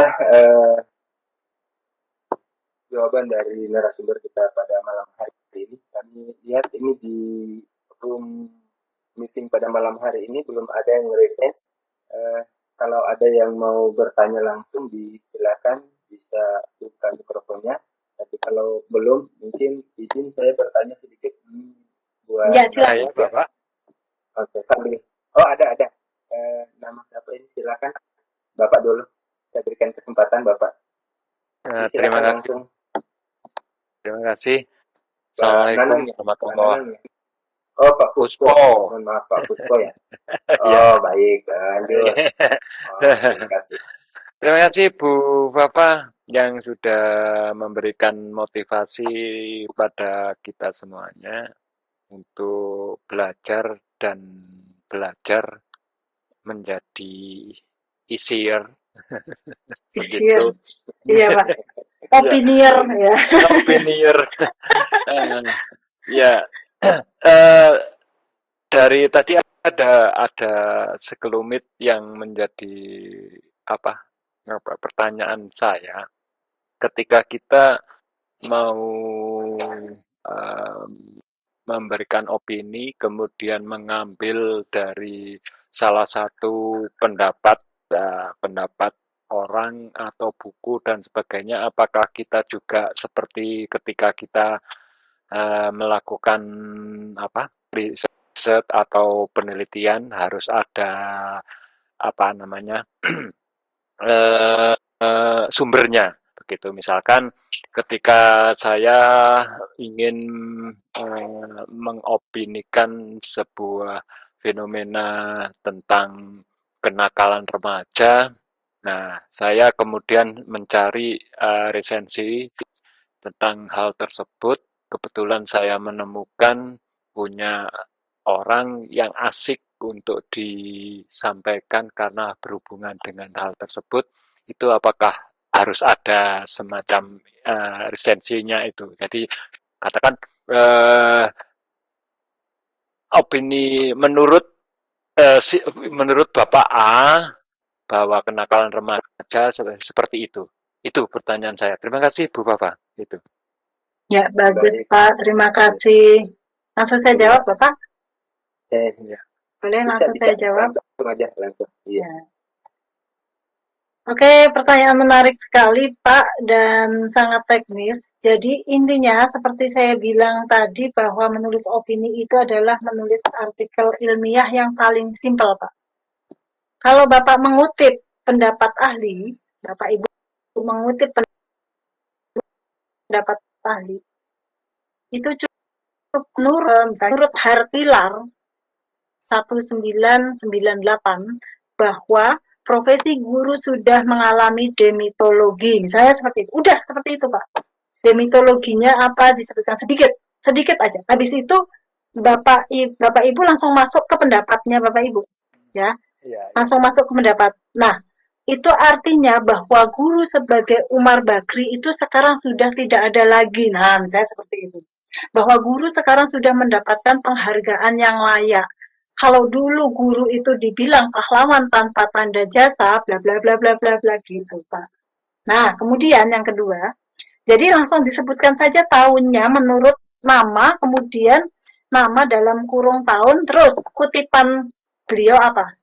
Langsung, tapi tidak boleh lebih dari 2 pendapat ahli, Pak. Karena apa? Sekali lagi kita kembalikan ke definisi opini tadi itu Opini didominasi bukan oleh dominasi ya, opini kita. betul. Iya, seperti itu. Ya, ya, ya, Kemudian yang kedua, Pak, itu tadi mengutip di tengah ya, Pak, mengutip di tengah. ya. Kemudian yang kedua, di naskah yang kita kirimkan ke ini coba saya perlihatkan sebentar. Di naskah yang kita tuliskan ke koran, ya, ke koran, itu tidak usah ada daftar pustakanya. Ya, tidak usah ada daftar pustakanya. Saya coba perlihatkan naskah asli ya, Pak ya. Jadi naskahnya hanya seperti ini, Bapak Ibu. Saya buka dulu. Mohon ditunggu.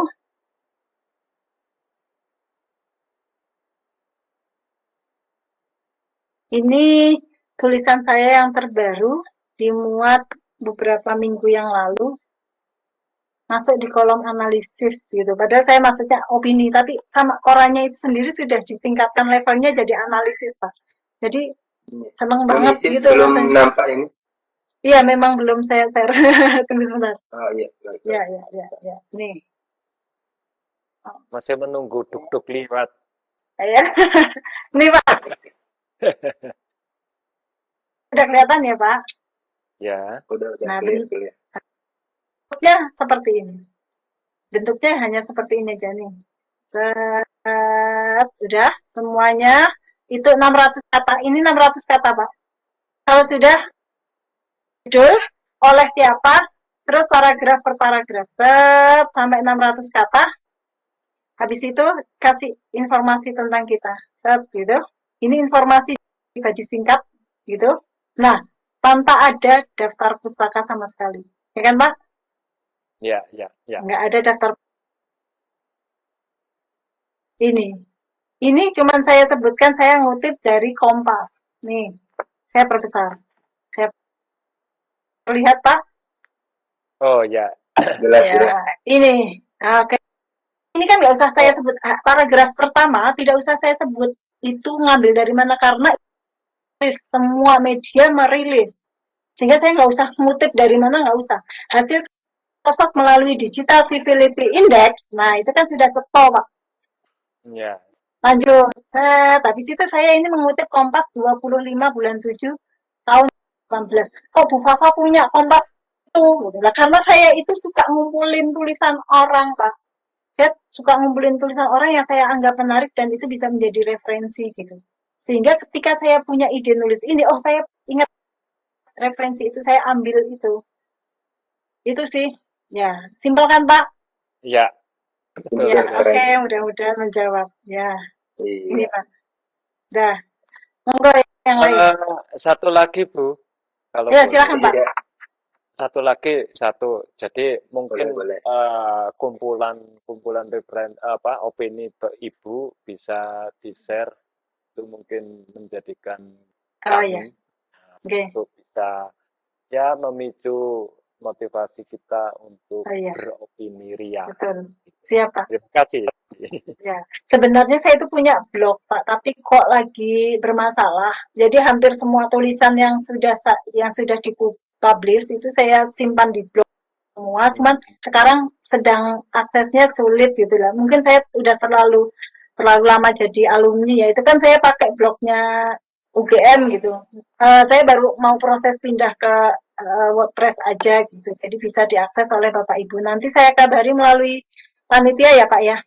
Oke, terima kasih Bu Fafa. Siap, Pak. Terus ini satu lagi, kalau Bapak mau cepat baca, Bapak boleh pakai Google, cari aja Arifah Suryaningsih detik kayak gitu.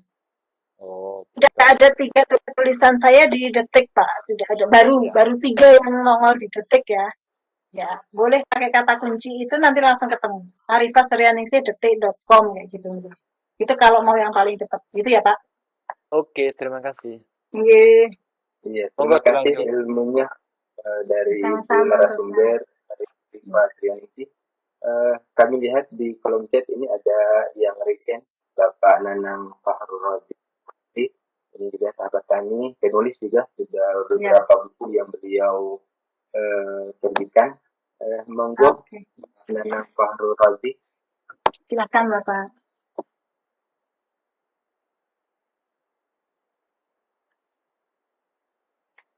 Dipersilakan Bapak. Saya buka mic-nya, silakan Pak Nanang, Pak Rozi.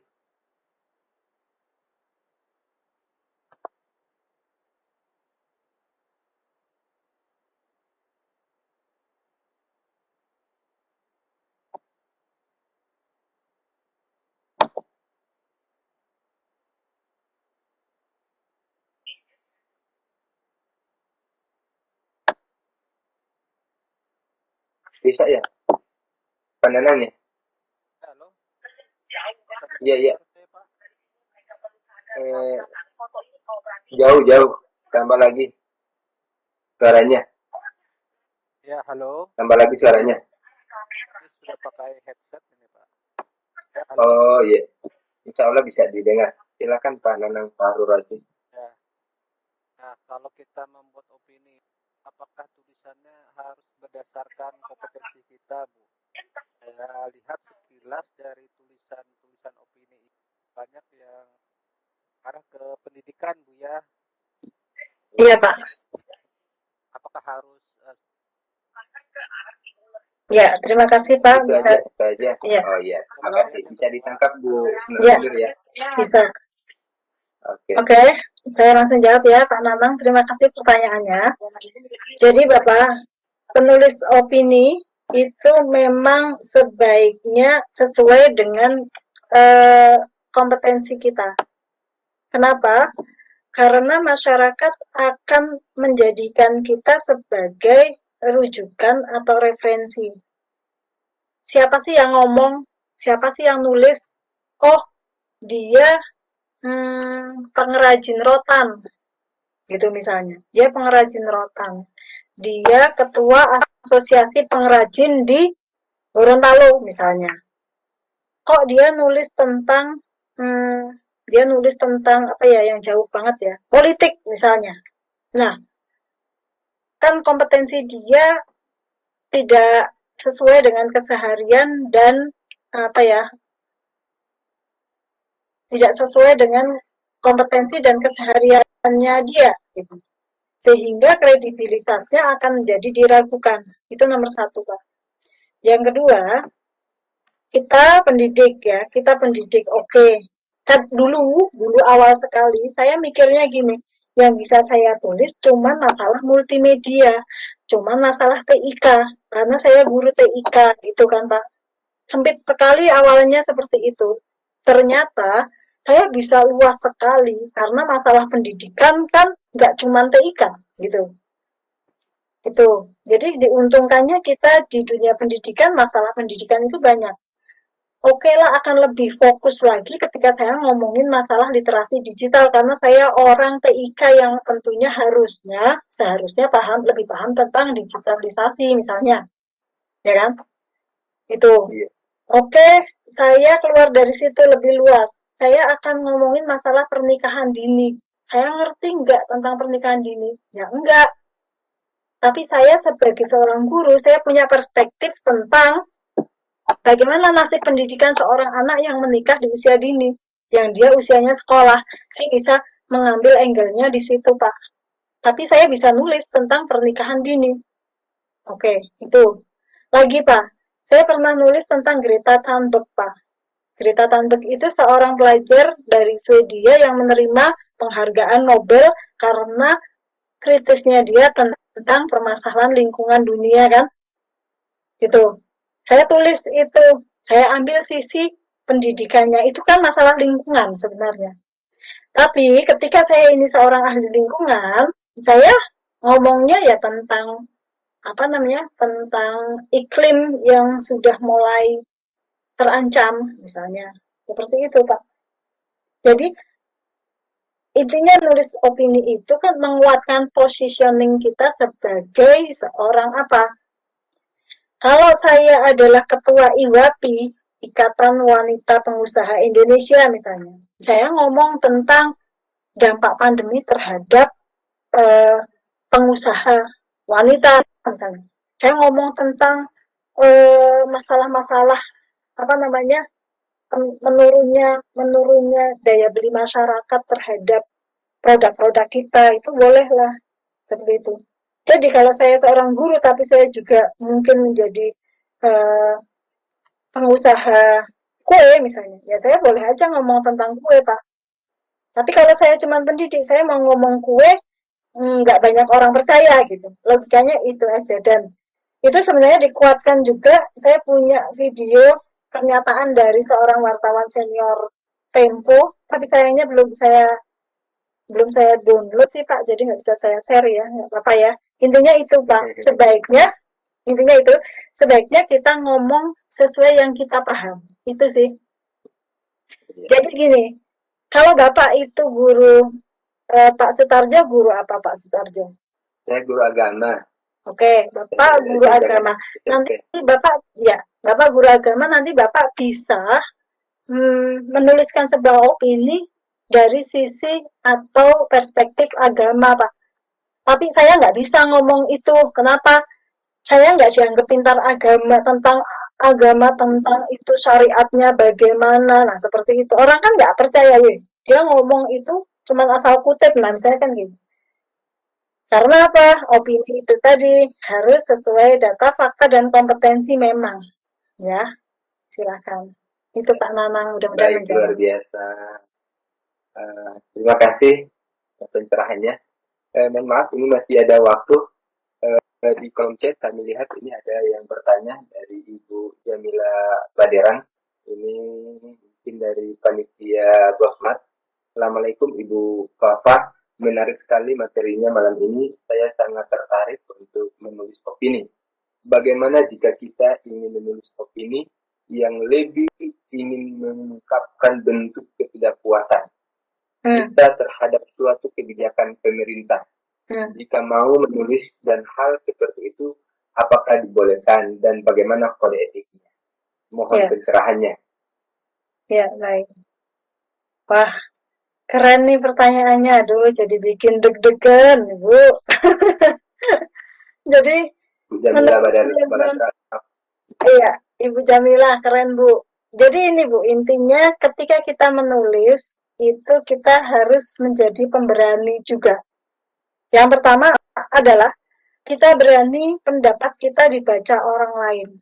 Kita berani disanggah orang lain yang punya pendapat yang berbeda. Gitu. Yang ketiga, kita berani menyuarakan kontroversi ya. Kalau itu pemerintah ngomong A tapi kita punya pendapat B, ya sah-sah aja Bu. Walaupun saya sebagai ASN saya mengkritisi pemerintah, masa nggak boleh juga. Yang penting kita ada di koridor yang betul. Kita punya data dan fakta. Kita tidak sekedar menghujat dan mengkritisi tanpa solusi. Itu.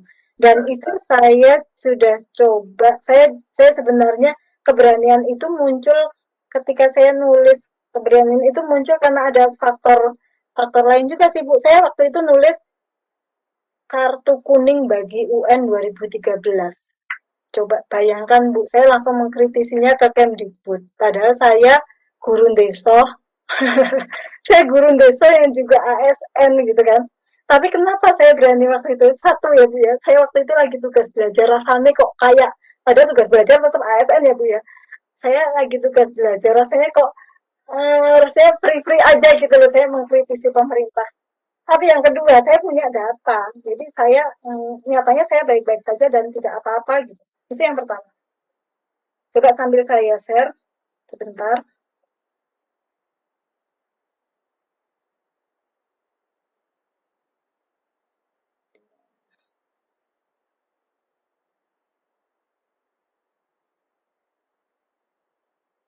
Oh, tunggu Pak.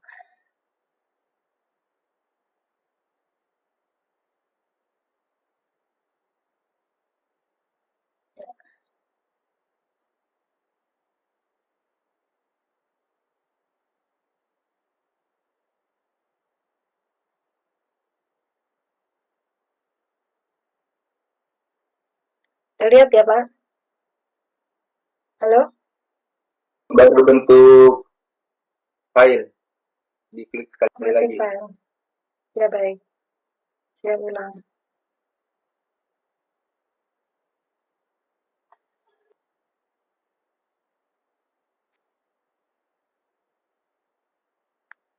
Sudah terlihat? Udah clear. Iya.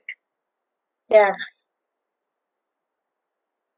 Oke, ini Bu, Jadi intinya nggak apa-apa, nggak usah takut, asal kita berdasarkan fakta dan data Ibu, dan kita tidak berlebihan mengkritisinya, serta kita punya solusi yang itu bisa dipertimbangkan.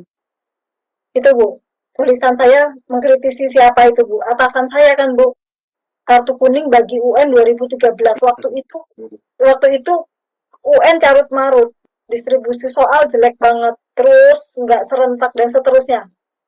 Itu dimuat langsung di media Indonesia pula. Itu kan deket banget sama Kemdikbud itu. Orang Kemdikbud sering tulis di situ. Gitu. Jadi kan terbaca sekali.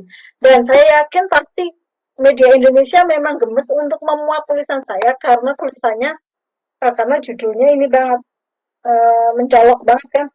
Kartu kuning itu kan berarti peringatan gitu, ya kan? Terus yang ini di Koran Sindo. Di Koran Sindo ini yang saya tulis adalah di daerah saya waktu itu sertifikasi guru hanya diberikan 11 bulan. Padahal hak kita 12 bulan. Tapi cuman pada diem, grundel dan seterusnya. Akhirnya saya tulis di koran. Saya punya data, punya fakta, kemudian punya sebaiknya bagaimana seperti itu. Ya udah, tapi ada sih dari teman, awas kamu siap-siap mutasi di pucuk gunung kayak gitu. Takut gitu dengan tulisan saya yang terlalu ini. Ya nyatanya saya nggak dimutasi gitu. Nah itu sih, jadi intinya itu. Mudah-mudahan bisa menjawab. Dan tidak menyurutkan langkah ibu untuk menulis apa yang ibu galaukan. Karena berangkat dari kegalauan itu, kita bisa merasa tidak nyaman, kemudian kita mencoba mencari solusi maupun ide-ide yang bisa di-sharingkan kepada pihak-pihak lain. Seperti itu. Iya, luar biasa. Sudah menjawab semua pertanyaan-pertanyaan dari teman-teman. Saya coba cek dulu ini di kolom chat kalau masih ada yang bertanya.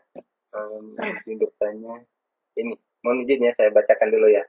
Terakhir ya. Mungkin karena waktu kita, izin bertanya bagaimana trik agar merawat konsistensi untuk menulis. Ini dari Ma'ruf Yuniarto. Iya. Ya, baik. Disilakan Ibu narasumber. Ya, terima kasih Pak Ma'ruf. Merawat konsistensi menulis itu dengan cara kita selalu update wawasan, kemudian kita jangan terjebak zona nyaman, Pak.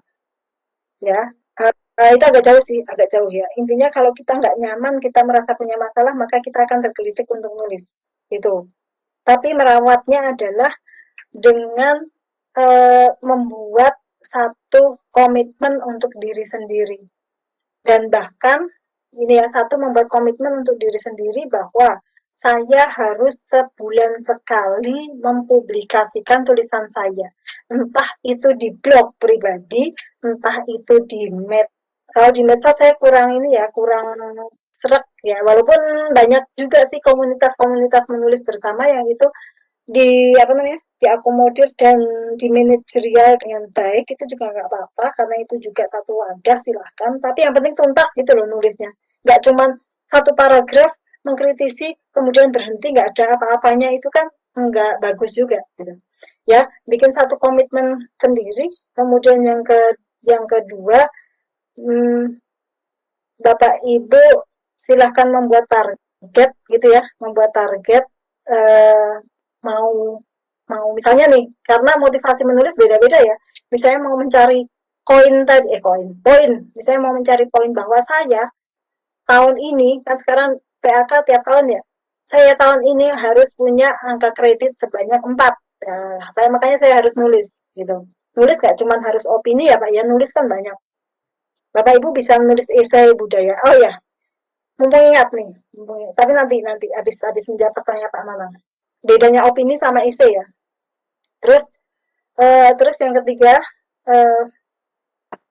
Bapak Ibu bisa menantang diri sendiri dengan cara mungkin menuliskan di status Facebook atau di Instagram bahwa kita punya resolusi gitu.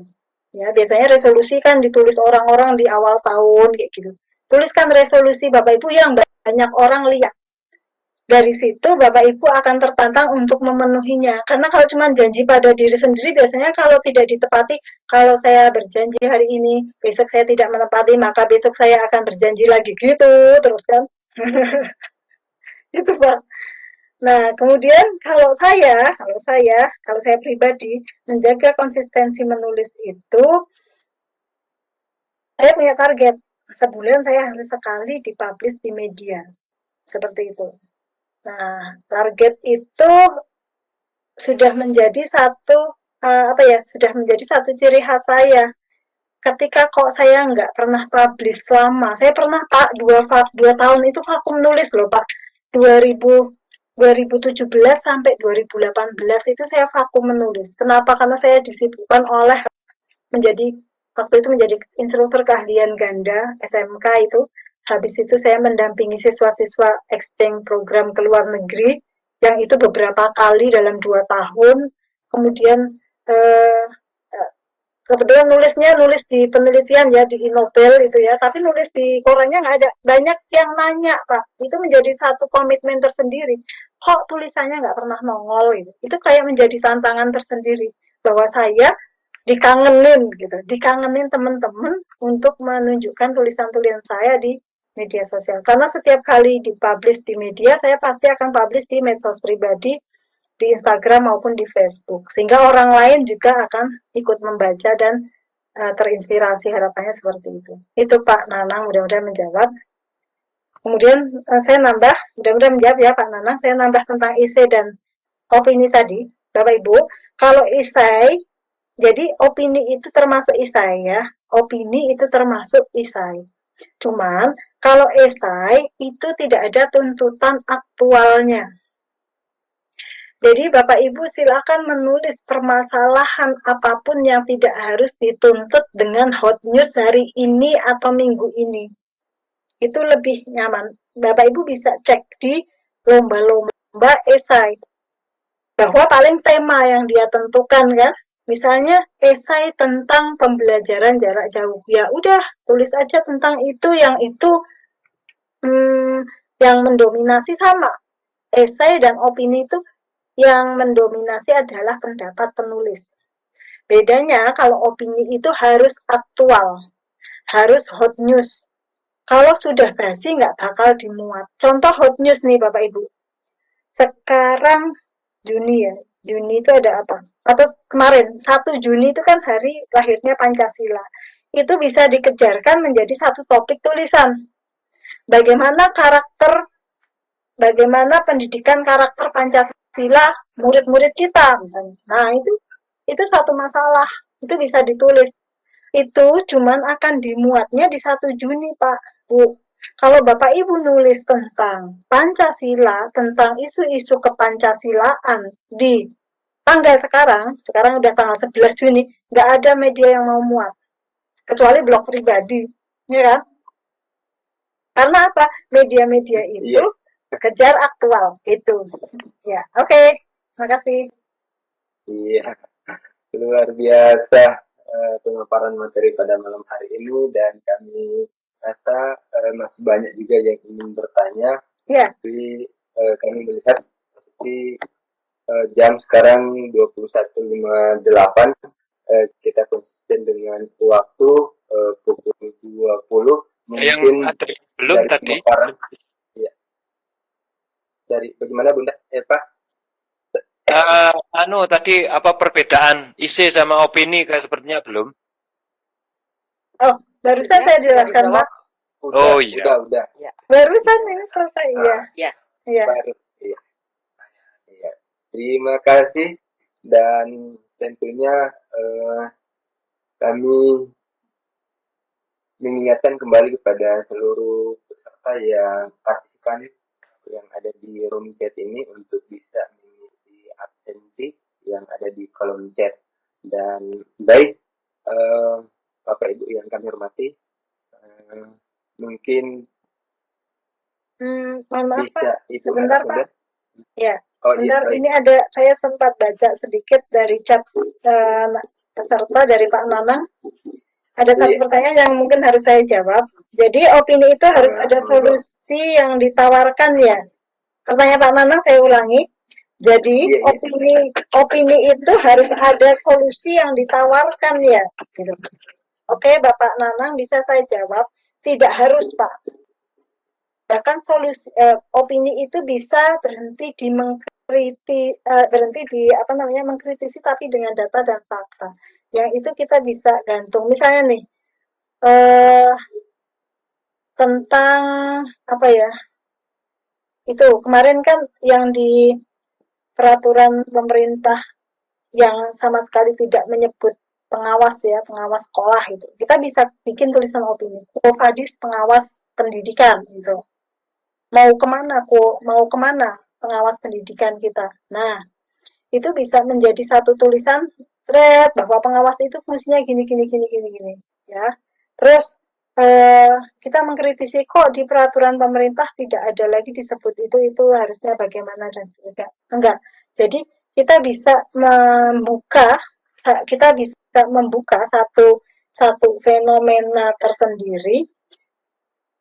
Kita bisa membuka satu fenomena yang itu sedang berkembang di masyarakat, tapi sekali lagi dengan data dan fakta yang aktual, kemudian kita memancing untuk bagaimana solusi-solusi itu bisa diterapkan gitu oleh masyarakat yang mungkin kita singgung-singgung di dalam tulisan kita seperti itu.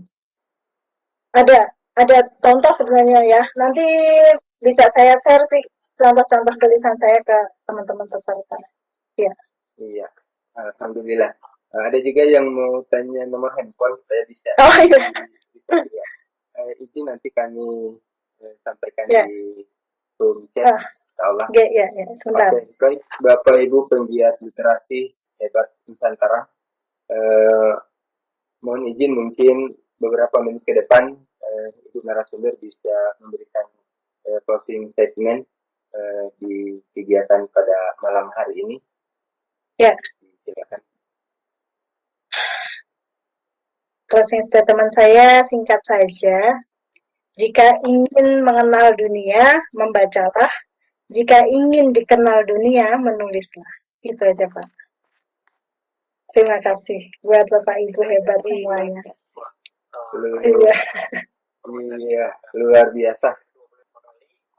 Sangat menginspirasi trik and treatment narasumber pada malam hari ini untuk bagaimana kita bisa menulis karena menulis adalah segera praktekkan untuk kita bisa menulis. Menulis itu dunia praktek, bukan teori. Semakin sering praktek menulis akan membuat mampu kita menulis. Mudah-mudahan ini menjadi bekal pengetahuan kami guru hebat untuk menguatkan niat agar dapat menulis sehingga menghasilkan karya tulis yang hebat. Amin ya rabbal alamin. Bapak Ibu yang kami hormati, sama-sama kita saling berbagi dan saling menguatkan, saling mendukung. Semoga kita bisa menjadi guru penggiat literasi yang dapat melahirkan tulisan-tulisan yang hebat, menginspirasi. Guru-guru dikenang karena karya, bukan karena gaya. Ya, seperti itu Ibu. Insya Allah kita akan bertemu lagi di kegiatan event pertemuan ke-28 karena pada malam hari ini yang ke-27. Sekali lagi terima kasih kepada narasumber hebat Bapak Ibu yang belum mengisi absensi, kami mohon kesediaannya untuk mengisi link yang ada di kolom chat pada room ini. Bapak Ibu yang sudah raise hand dan yang sudah menulis pertanyaan di kolom chat dan kami belum sempat membacakannya, kami mohon maaf. Dan untuk materi kami sudah share di room chat untuk bisa Bapak Ibu pelajari. Iya.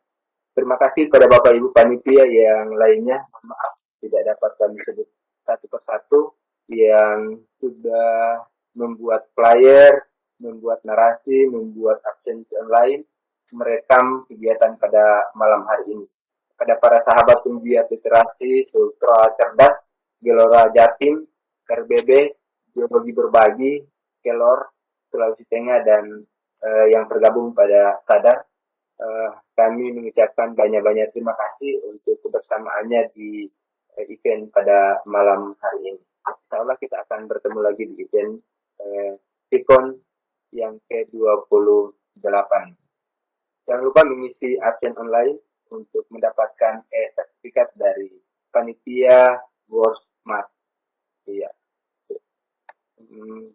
Terima kasih kebersamaannya dari saya. Mohon maaf atas kekurangan. Kita akhiri dengan sama-sama melafazkan doa kifaratul majelis. Subhanakallahumma wa bihamdik asyhadu an la ilaha illa anta astaghfiruka wa atubu ilaik. Kita tutup dengan melafazkan hamdalah. Kami atas nama panitia Gorontalo Semangat Belajar Teknologi Posmart mengucapkan terima kasih yang sedalam-dalamnya buat seluruh partisipan yang sudah berada di room chat ini, dan juga kepada narasumber hebat pada malam hari ini yang sudah menginfakkan ilmunya kepada kita semua. Salam hormat dari kami panitia. Lanjut Ibu Herlina.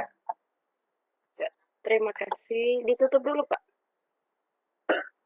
Tutup close rekaman.